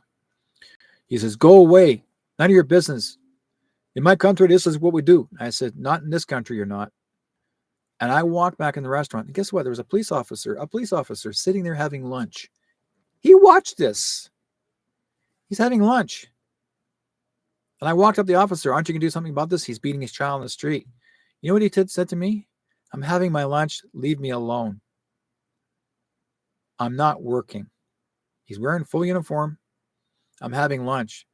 So you're watching this man beat his child on the street. She's got blood all over her face, down her nose, and she's got scratched eyes. He beat her senseless. He had a ring on. And he dragged her back in. And I said, no. The cop said to me this. I said, well, if you're not going to do anything about it, I'm going to call the police. He says, if you call the police, I'm going to have you arrested for whatever his words were. I said, go ahead. Make my day. Because then I'll have you arrested for aiding and abetting watching him participate beating his child. I have proof. All these witnesses right here. Nobody said a word. All you could see, people sitting in the restaurant. No, I didn't see anything. No, I didn't see anything. They're watching this, but they didn't want to participate. That officer got up. He never finished his lunch. He just took his lunch. This is what he did. Took his lunch and shoved it and flung off the counter onto the floor, smashed food on the floor, gets up and walks out. He didn't stop and tell the guy, you shouldn't have done that. He walked out of the restaurant. This is in Vancouver, folks. Vancouver, BC. Our country in Canada. A Vancouver city cop didn't do a freaking thing by preventing this child from being beaten. I had to say words. My wife was there sitting there with me, and she stood up for me. I had friends sitting across from me on my table, and they did not know how to act. And I said to the guy who was sitting across the table from me, he was supposed to be my friend, he goes, how come you didn't stand up with me? He says, it's too much. I can't handle it. Why? Because he remembers himself as a boy being beaten in the street and by his family. And it reminded him from his childhood, but he didn't do anything about it back then because to them, you weren't supposed to fight back. And he had emotional issues with it. And I says, well, with me, my father raised me. And I learned one thing about my father. My father taught me, he said, do not ever allow anybody to beat a child, no matter if it's on the street. If you see this, step in. Not handle watching any kind of shows or TV, or if it's a movie about a man beating children or hurting children, my father would get up and walk out of the room. No, I don't want to see that. Because my father dealt with that when he was a kid growing up. He got beaten senseless. When he left the farm at the age of 12 independently and worked for a farmer because his father kicked him off because he caught him smoking a cigarette. His father's butt he threw in the ground. My father picked it up to test to see what it tastes like. And his father seen him with his cigarette in his hand, and his father smacked him. He told him he kicked off the farm. Don't ever come back. My dad had to go out on his own, 12 years old, to go and find another place to go and live. And he worked for another farmer about 5 miles away, trying to survive at the age of 12. And my father said, when he grew up, and he said to my mom, when he married my mom, he says, I'll never let anybody hurt my son or anybody in my family. My father was a strong man. He was tough, but he never allowed anybody to harm a child. And this is the thing that most people may not realize. We need to stand up for the kids. I've seen too much of it. And I've watched so many videos of it. And I witnessed a lot of it before even this all got involved. Years ago, I've seen it, where fathers would beat their children. There's a difference between spanking, discipline back then when I was a kid. We never got psychologically. The parents didn't smack a child like, oh, you hurt me. Like, hey, if you're going to lay on their back on the ground and act foolish, and they're trying to get the child to calm down, the parents were not disciplining the child properly. Say, look, my father would say to me, if I did it to my father, he would say, come here, let's get to the car, let's have a chat. And my father would talk to me, but he would never leave me there on the floor. He would talk to me. He said, why are you doing this? You shouldn't have to do this, right? We need to get back to standing up for the right thing. It's true. I'm not talking about where parents should not discipline their child physically. I'm saying there's a different way. There's a way that you can work with children if a child hits the parents. If your son, I've seen 12, 13, 14-year-old boys beat their mothers senseless The mothers never touch the child, their own son or a daughter. And the daughters are just beating the crap of their own parents. And the parents don't do anything about it. Why are these kids doing this now? Who taught them this? Society did. Because schools said it's okay. You can go back and beat your parents because the school teacher said it's okay. Really? I don't think so. My father said to me, if you want a roof over your head, you need to respect this house. If you want food on the table, you need to respect this house and respect this family. People have forgotten the word respect. Kids don't even understand what respect means. They don't. None whatsoever. That's why you see a lot of kids having temper tantrums, and it's getting worse. I've watched so much of it. I mean, there's certain areas it's come to the point where kids think they can do whatever they want, get away with murder, literally, and they go, oh, they can't touch me. I'm a kid. Not anymore. There was a law passed in the UK. You 12 years old, there was actually two 12-year-old boys killed a little girl. Those 12-year-old boys now are doing life in prison. Life. Okay? These laws have changed now. Anybody who's ever abused someone, or if a kid kills someone, you're gone bye-bye. These guys in the States play no games. There was boys actually, or some kids that actually murdered young. They're teenagers, killed someone. There's certain states would schedule them to be, if they killed someone, they're going to be taken down too. They have forgotten. People have forgotten. And then they have therapy prisons, places they can go to get better. Okay. Yeah, okay. Kathy says in America, the term life in prison means 7 years. You know, they have life in here. It's supposed to be life prison is 25 years here. You know?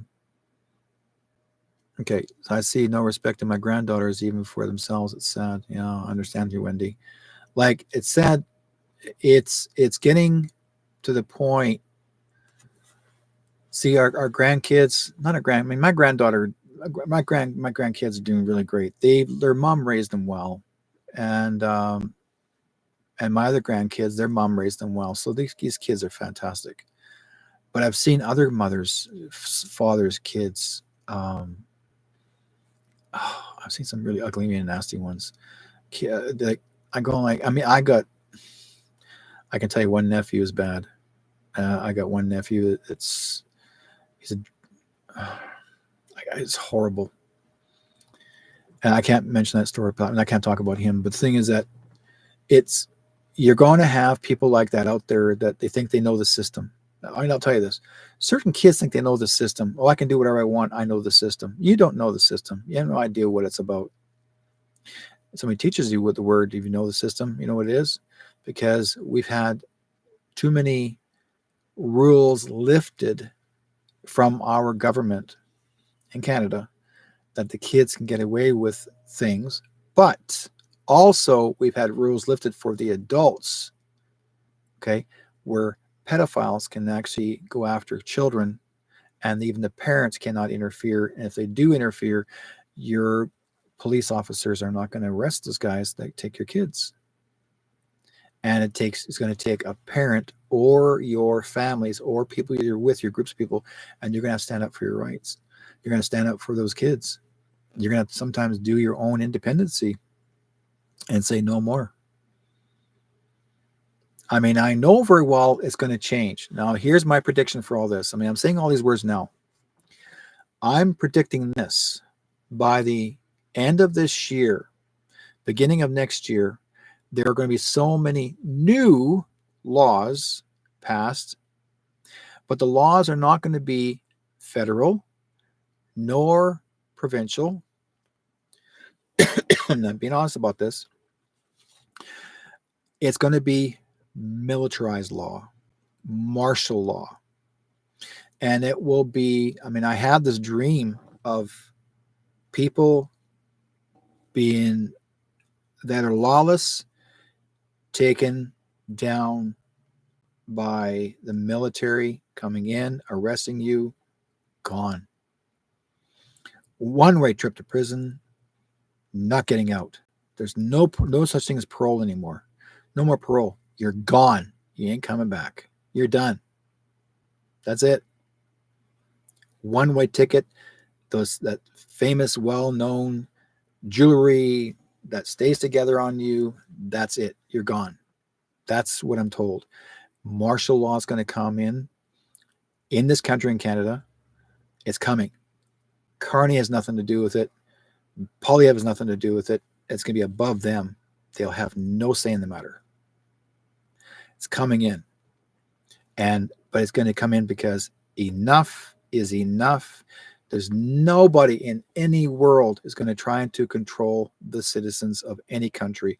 It's going to be back into what it should be, where we actually have our freedom of speech, our freedom of travel, our freedom of voice, our freedom of anything, freedom of thought, freedom of life. All that's going to happen.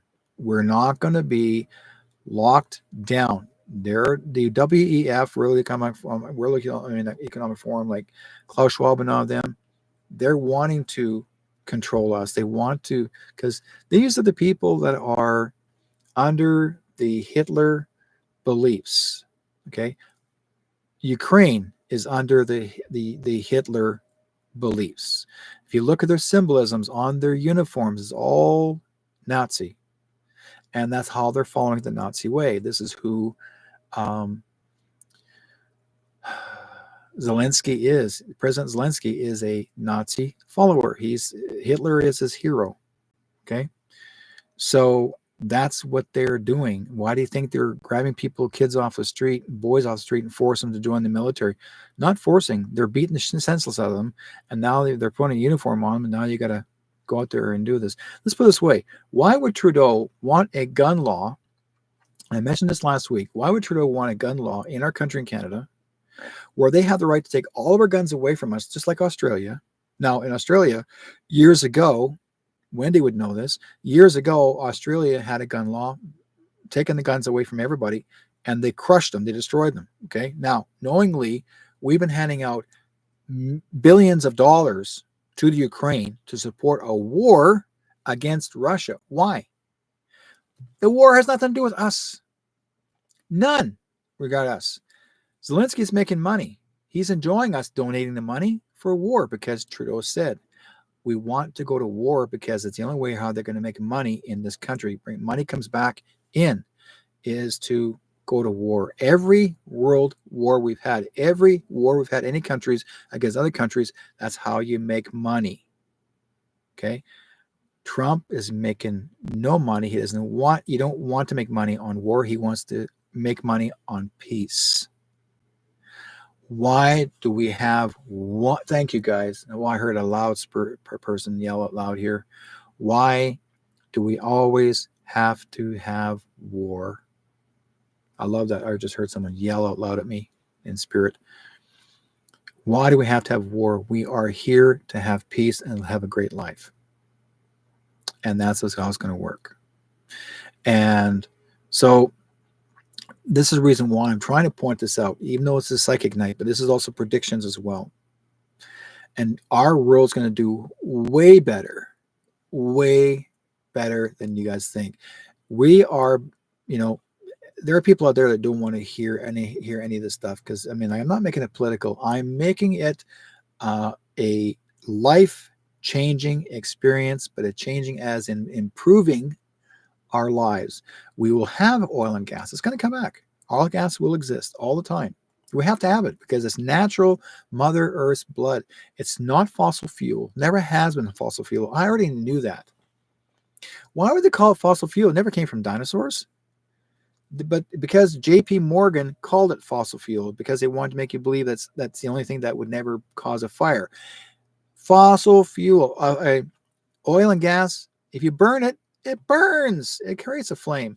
But because Henry Ford, he developed a safe transportation in the vehicles, and that was alcohol in the vehicle as a fuel, alcohol and oil. Oil came from the earth.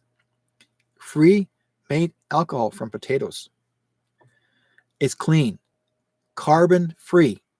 Alcohol in your vehicles, carbon free. But JP Morgan did not want that. He wanted to make money on gas.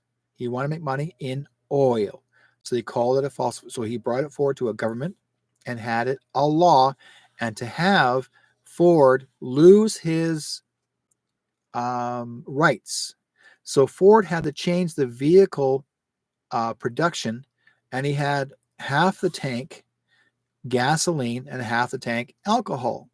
Well, what happened was JP Morgan set up a false claim against Ford. He made up a false claim, and he basically got somebody to take some alcohol and throw it on someone.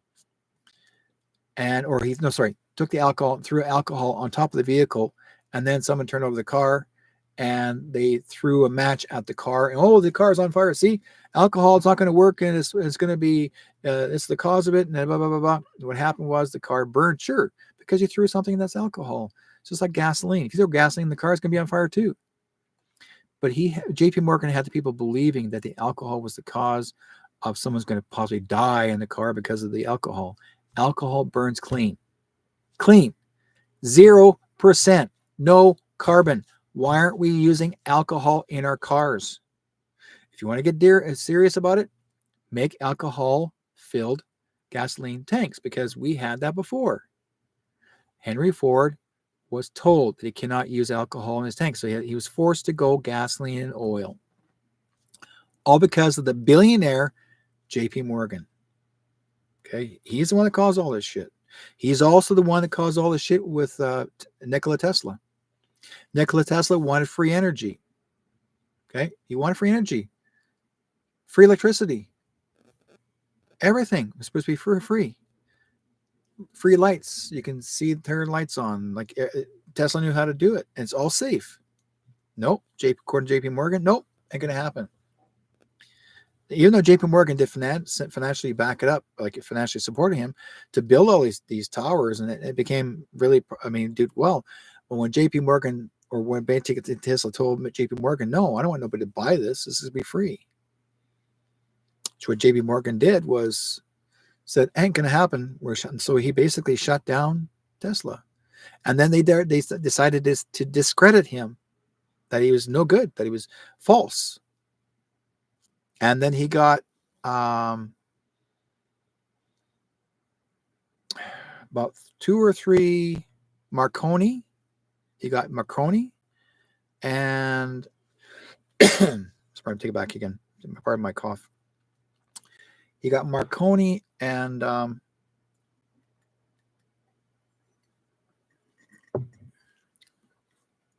2 or 3 other guys that were co-creating certain electrical units.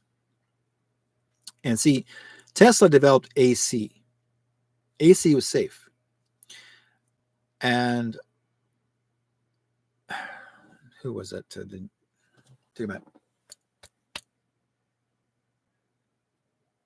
Shit, I'm all of a sudden blank. All of a sudden, the guy who invented, it was supposed to be invented electricity, AC/DC.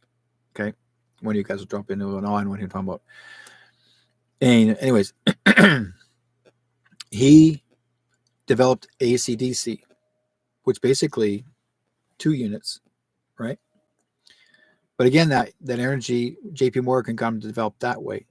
See, AC was positive, AC/DC was more dangerous. People didn't realize that. That's the reason why you had to have a ground later on through the years. They did a copper grounding. Oh my God, I'm blank. I was on the guy who actually invented AC/DC. I'm blank. Their think. Thomas Edison. Okay, Thomas Edison. And Thomas Edison was the one that got hired by JP Morgan, and so basically Thomas Edison sabotaged Nikola Tesla's work because he was told to. JP Morgan paid him off, even though Edison and Marconi both worked together alongside with Tesla. If you do the research, you'll find out. So basically, what you're starting to see now, even though we're supposed to get electricity back, where we'll be driving electrical cars. Electrical cars have been driving on the road since the late 1800s. Those cars did exist back then, electrical units, but they didn't have lithium batteries. These were charged through towers, cathedrals from some of these towers that were pointed like a cathedral, or look like car batteries, just like your hovercrafts, like your hot air balloons. Okay, all of those were charged at high centers for years. In fact, in England, it was a really big thing back then. That's all they did. Americans did the same thing back in around Second World War. They were charging hot air balloons. They charged them up to keep the energy, the power engines going, right? So all of this was going on for years. Then suddenly, the Rothschild comes in. Rothschilds comes in at the same time, and they sabotaged all that stuff and said, no, electrical vehicles don't exist anymore. They changed everything where it had you believing that we have to go back to the horse and buggy again and start all over. Well, cars never existed back then. No, you're crazy. No, it never happened. Now we're finding old film from the Smithsonian Museum, that they had electric cars that did exist. And we also had electric cars that were self-sustained travel. People were actually sitting in the back of the seat of the car, and the car is driving them to a destination with no driver behind it. You would write down where you're going, and that car would take you to that location, pick you up, drop you off. And also, the cars had a third wheel under it. It would come from the back or from the underneath. And if you want to say parallel park the car or turn it around, a wheel would come down, pick up the car, and turn it around this way to turn it around. You didn't have to parallel park. It did its own parallel parking for you. The wheels would come instead of being partial, the wheels come always this way, all the way straight on a 45 degree, and they would roll itself in this way, parallel straight in, and then wheels would straighten out. Those cars did exist back then. I watched all those videos. Now, how come we don't see those cars anymore like that? Because you're not supposed to see the truth. That's been taken away from you. You're not supposed to see all these items that did exist. All these electrical units, electrical cars, transportation, did it exist? Did we have hover stations with trains? Yes, they were never running on fuel. They were running on electrical units. Those bars, there was actually tubular tubes, and you had your own tubular trains. They're called bullet trains, and they were around since the mid 1800s. Bullet trains. Okay. Boom. They're going just as fast as the trains you see right today, even more. People took destinations back and forth, back and forth. There were moving sidewalks. As you get off the train, there's moving sidewalks. You didn't have to walk. If you want to say you got to try to walk, say 2 or 3 or 4 blocks away to go to a destination. If you can't, if you don't want to walk down the street, you'd walk on these movable sidewalks, and they would walk you. Like it would move. It's like an escalator. Same thing. You'll go to your escalators going down this way. These are escalators that ran straight across, and you stand on this thing, and it would take you miles. You didn't have to ride on. You're riding on it. It'll take you miles to your destination, where you want to turn. Go here. Step on that. It takes you there. It all happened. Okay. Wendy says, I recall as a child, a car running on water, not steam. It disappeared along with the inventor very quickly. Yes, you know why? Those inventors were taken out. Okay, I've seen, there's a guy here in the States as well as Canada. Okay, there are people that invented cars. One guy invented a car that ran on oil, basically popcorn oil, or even oil that's used up in restaurants. Like you'd say, when the oil's already no longer used, people pour out the oil after you just finish doing from deep fryers. Corn oil, thank you very much. Corn oil, they would say corn oil. So basically, this car was running on corn oil. So what he would do, he would take the old corn oil, he'd go to the restaurants, get the old corn oil from the barrel, and he would pour it into a filtration system, and the corn oil would come out of the filtration system, pour it into the car, close it up, and drive down the road for miles on corn oil. Corn oil. Smells like popcorn, but corn oil. Burn clean. Nothing wrong with it. Okay. Heidi says, electric cars. All this information is on the internet back in the early days. Yes. Now, the earliest traveling car was 1745. Cars existed back then. Yes, they did. They were just even as bigger as they were more retro future rocket looking type of cars, very sleek line, curvatured, dome type cover. Glass was curved, like glass is curved dome. How come glass is dome curve? How are they able to? People were actually making glass in a curve. Who was able to do all that? All this actually existed, folks. It all existed. Who stopped all this from happening? The Rothschilds. They didn't want you to know they actually were stopping you from having the connection to a Tartarian time period. Why do we have the mud slides? Why do we have the mud floods? Because they started everything all over again. Why do you see your high-rise buildings with half a window still in the ground and this concrete right here? You see a half a window, and people say, oh, well, we built it that way. No, you didn't. That was a mud flood.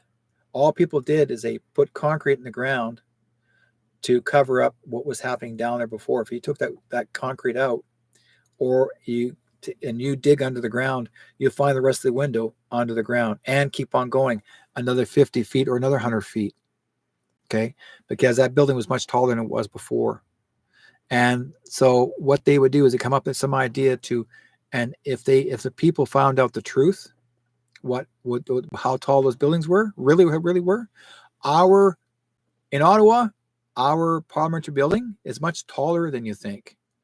When you dig down deep, and this is the reason why people didn't realize this, there was a construction down there at Ottawa. Whenever it was having the protest, okay, all the truckers having protest, they were digging down and they're cleaning up they dug down the ground. They went down almost 100 feet. And I was watching from a distance, and nobody paid attention. They had the fences all the way up around there, and they say, oh, we're just doing some renovations. Right. Windows, concrete, windows. That's below the ground, concrete. Under the dirt. Okay. Somebody concreted all the windows so you could not see was underground. That went under 100 feet to an underground tunnel in Ottawa. That underground tunnel went all across downtown, wherever it went, and it went there for miles.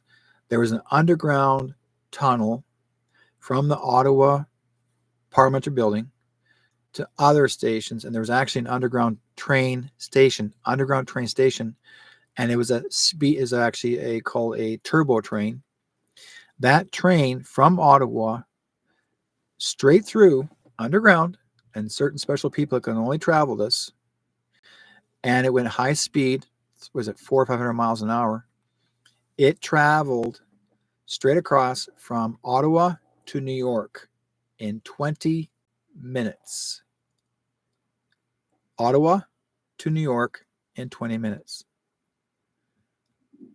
Go figure that. Now, they found it. These underground trains, turbo trains, were found. Now, who found them? Our commander-in-chief. They were used already. They were already used by Trudeau. Knew all about it. All your politicians that were there know about it. Most of them do. Most of your leaders were always told about it. Oh yeah, they do exist, but don't say nothing. It's best to keep your mouth shut. But who was in control of those trains? The Rothschilds. They're the ones that are controlling the territory. They're the ones that tried to buy Canada. They own Canada. They paid $1.5 million to own this country. They paid that money. The Queen was a figurehead. She was the cousin of the Rothschilds. Queen Elizabeth is a cousin to the Rothschilds. They're the ones that are in control, not the Queen. The Queen had nothing in control. They just told her what to do. Hitler had no control. Those are his cousins too. We were in a Second World War between the Queen of England, between England and United States and Canada. We're fighting against the Germans. No, Queen Elizabeth, actually, her cousin was Adolf Hitler. They're cousins. If you look up Queen Elizabeth's history, you'll see it's Germanic. I got photographs of her actually saluting in her younger years, saluting with a German cross on her outfit. She went through her little Queen Elizabeth went through her little inauguration when before she became queen. It was very like the Knights Temple, okay, not Knights Templar, well, not Knights Templar, but Freemason type temple. Okay, she went through the inauguration. Why would the royal family do inauguration that way, like Templars? She did, and she had to go through a whole rigmarole of that. And again, guess who was there? Her cousin, Hitler. He was there. Standing there watching, I'm happy for you. You're one of them now. And you're going to hear more about it.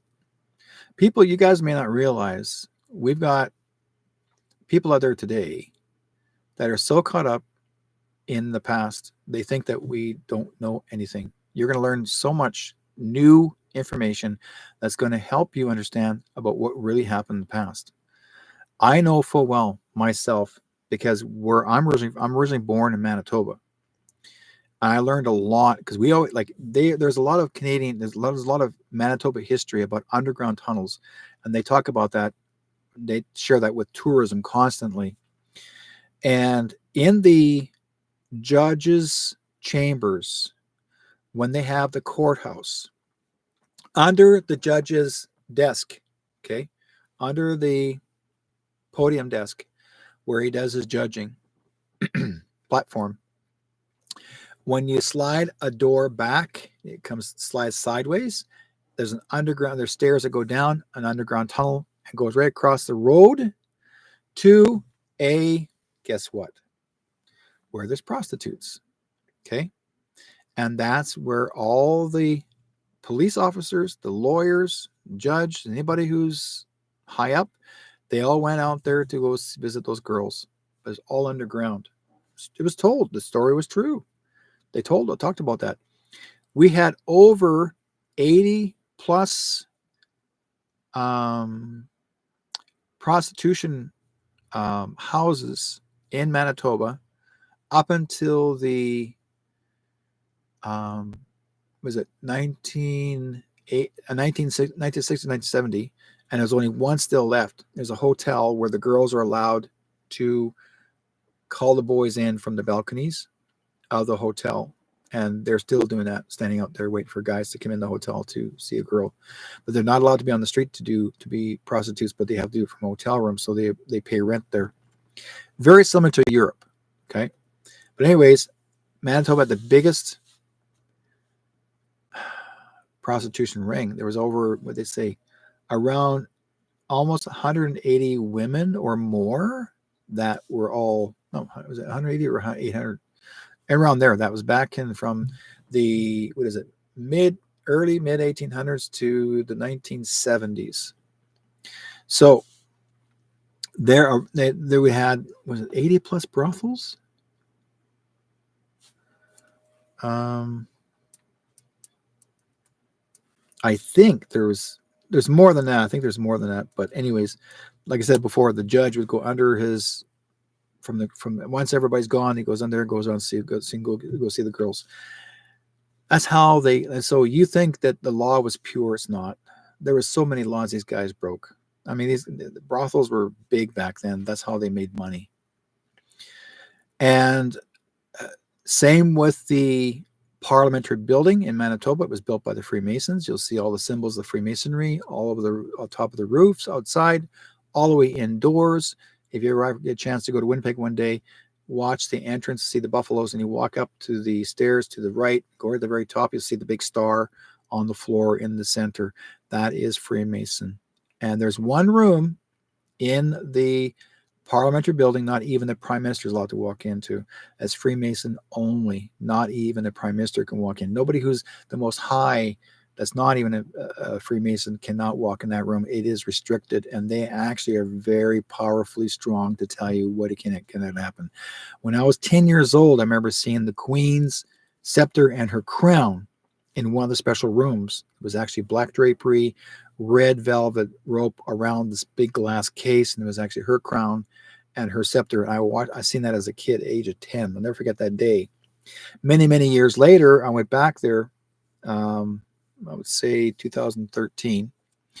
I went looking for the scepter and I went looking for the crown, see if that's still around. And they had people that worked there had no idea of the history that I remember, because none of them actually were my age to remember this. They had no idea that it actually was there. So times have changed. And the only man that actually really did know, or somehow maybe suspiciously knew, he was the janitor who has been there for as long as I'm of his age. He goes, "Oh, I think there was there." He said, "I'm not sure, but there is a scepter here, but it's made of wood." And they had a wooden crown and a wooden scepter sitting there somewhere in the corner. So they would actually pretend that it was a queen's scepter and a crown. Now, why would it be there? A false crown and a false piece of scepter made of wood.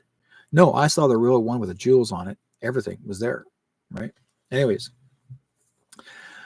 this is the reason why most people don't realize that we have history here. Okay, we have such great amount of history in Canada. And when you say all Freemasons always bad, no, not every Freemason was bad. There are certain groups of people, when you reach the 33rd and a half or more, because there's more than 33rd Freemasons. There's actually one guy I know, he says he's 42 or 43 Freemason. But there are certain types of Freemasons that were corrupt to sacrificing, and there's other Freemasons that were clean, that are not. They refused to go in that direction. Some Freemasons, when they became 33rd and when they realized they're told what they had to do to go complete, and when they found out what they're told they had to do, they quit. They walk away. They go, "No, we're done. I'm not going to do this." They don't want to harm children. They don't want to harm anybody. And that's one thing that when you become a 33rd Freemason, they want you to sacrifice something or someone. And if you didn't, then you have to make an option to walk or stay. And so I don't know everything, but I know what I was told. So not every Freemason was bad. But again, you got your good Freemasons and you got your bad ones. There's two different kinds of Freemasons. I mean, I was told, I learned it from my friend Johnny Enoch. He talked about many years ago that there are other types of Freemasons that you would trust and others you don't. I mean, there are Freemason building locations. There's one in the States that Johnny was an honorary Freemason. They told me he's an honorary Freemason. And they were respectful of it. They were telling Johnny, like, we're not that group of people that what you heard is bad. So there's ones that follow the satanic way, and there's others that follow God's way. So when you hear the word sacrifice, that's the satanic way. So there's two separate groups. Not all Freemasons are the Freemasons. There's two separate groups of Freemasons, and you got to watch carefully which ones that you are associating with. But if they talk about the word sacrifice, you walk. Don't even stick around. I remember one time someone told me that if I ever mentioned about the word Freemason, that something would happen to me. Well, number one, I'm not saying nothing. I'm just saying there's difference. And I'm not the only one that's actually talking about this. Everybody does. So I'm not the only guy. I'm giving you a bit of heads up because this is how I understood this. But when I was told that there's two types, then I realized after, okay, great, not all Freemasons are bad, because I met some friends that were Freemasons and I knew for many years, but they never spoken about bad stuff. They never spoke about hurting anyone. They've always wanted to be there to help people. That's what their main thing is. And some of the Freemasons were veterans. Some of the Freemasons were politicians. Some Freemasons were just regular people, just regular jobs, regular lifestyles. Well, my next door neighbor, who I've known for a good 10 years, was a Freemason, but I never even know who he was one. But he said he quit.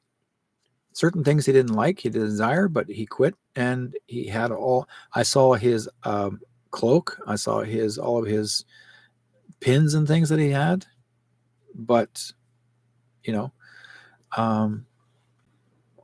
Yeah, Auntie Terry mentioned something about Freemasons. Yeah, not all the Freemasons or organizations, centers are bad.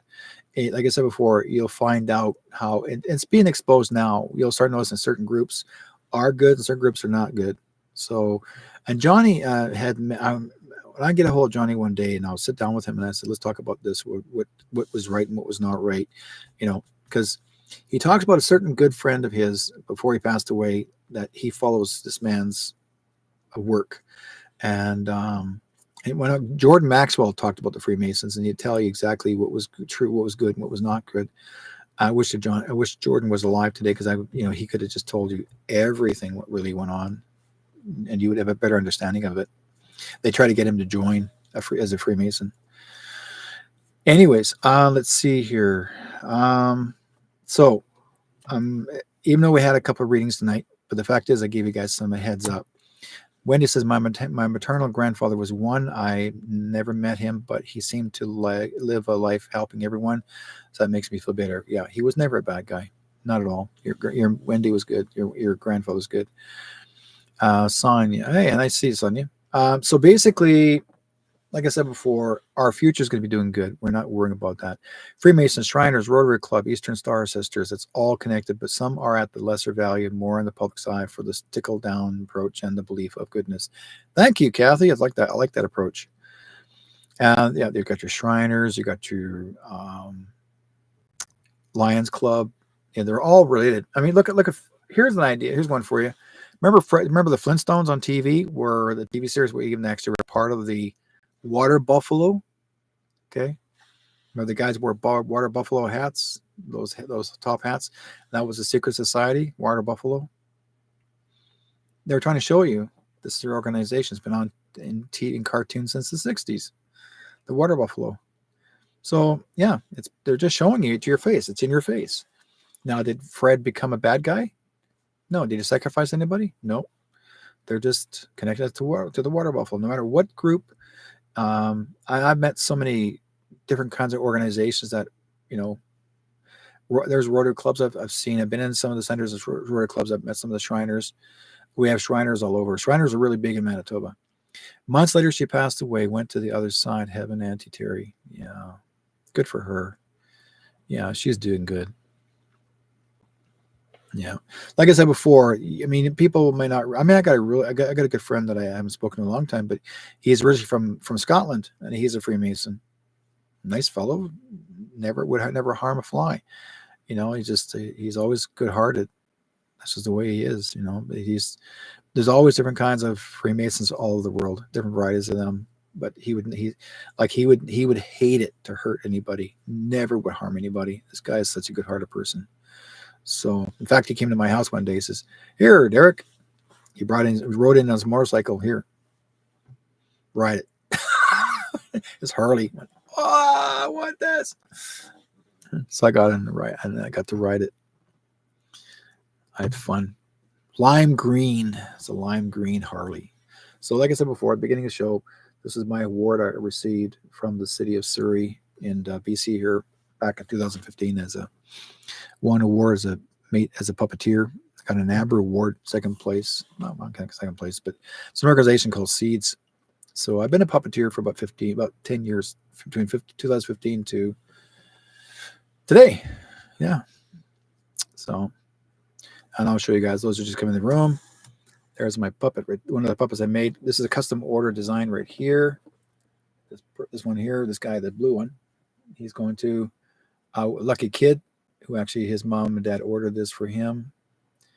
And then you see my dragon up there. And that's him right there. That's my dragon.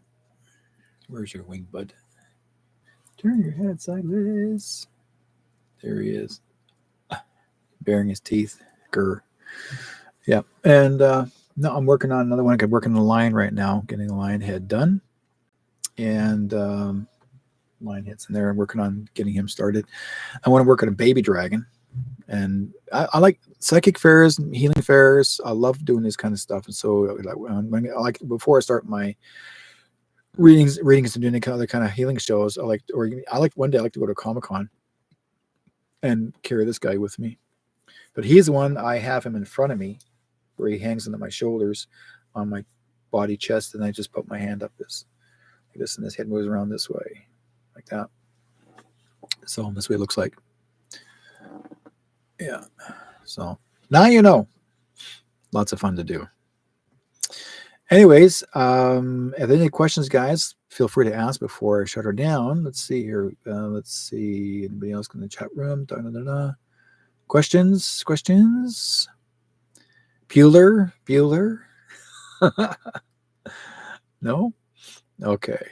Anyways, it's been fun talking to you guys. I really do appreciate your time. And we'll talk to you guys next week. In the meantime, let me share this with you before you guys leave. We have Carney going around, and there's a guy being like, Carney's actually is not our elected prime minister in our country in Canada. Those of you that don't know, he was selected. It's called, there's a name that basically, when we had John A. Macdonald, who was supposed to be the very first prime minister of Canada, he was never elected. He was selected too. So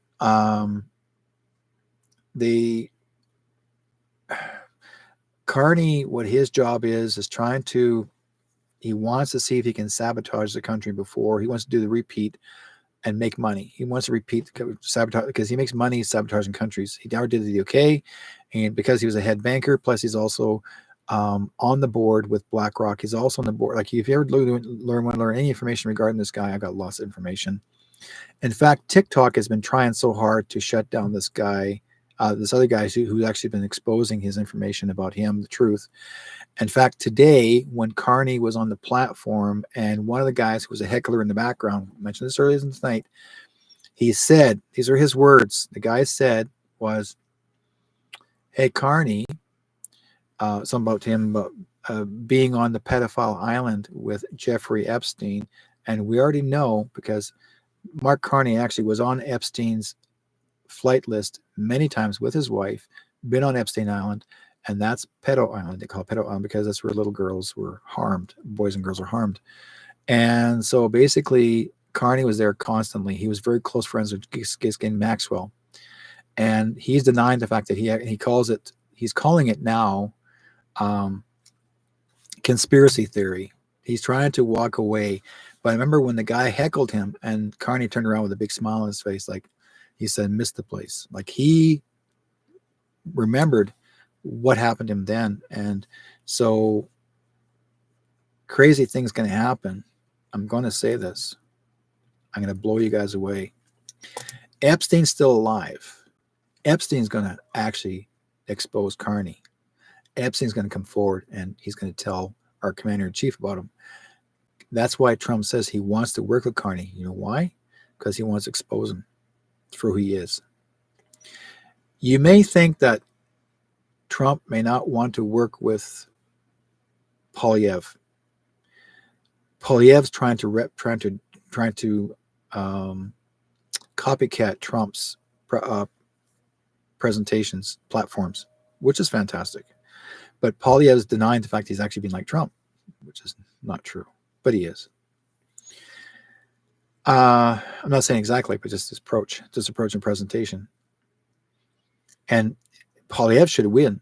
I know he should win. But what's going to happen, that Carney is going to find some means of way to get Poilievre in trouble and make up not true information to get people not to vote for Poilievre.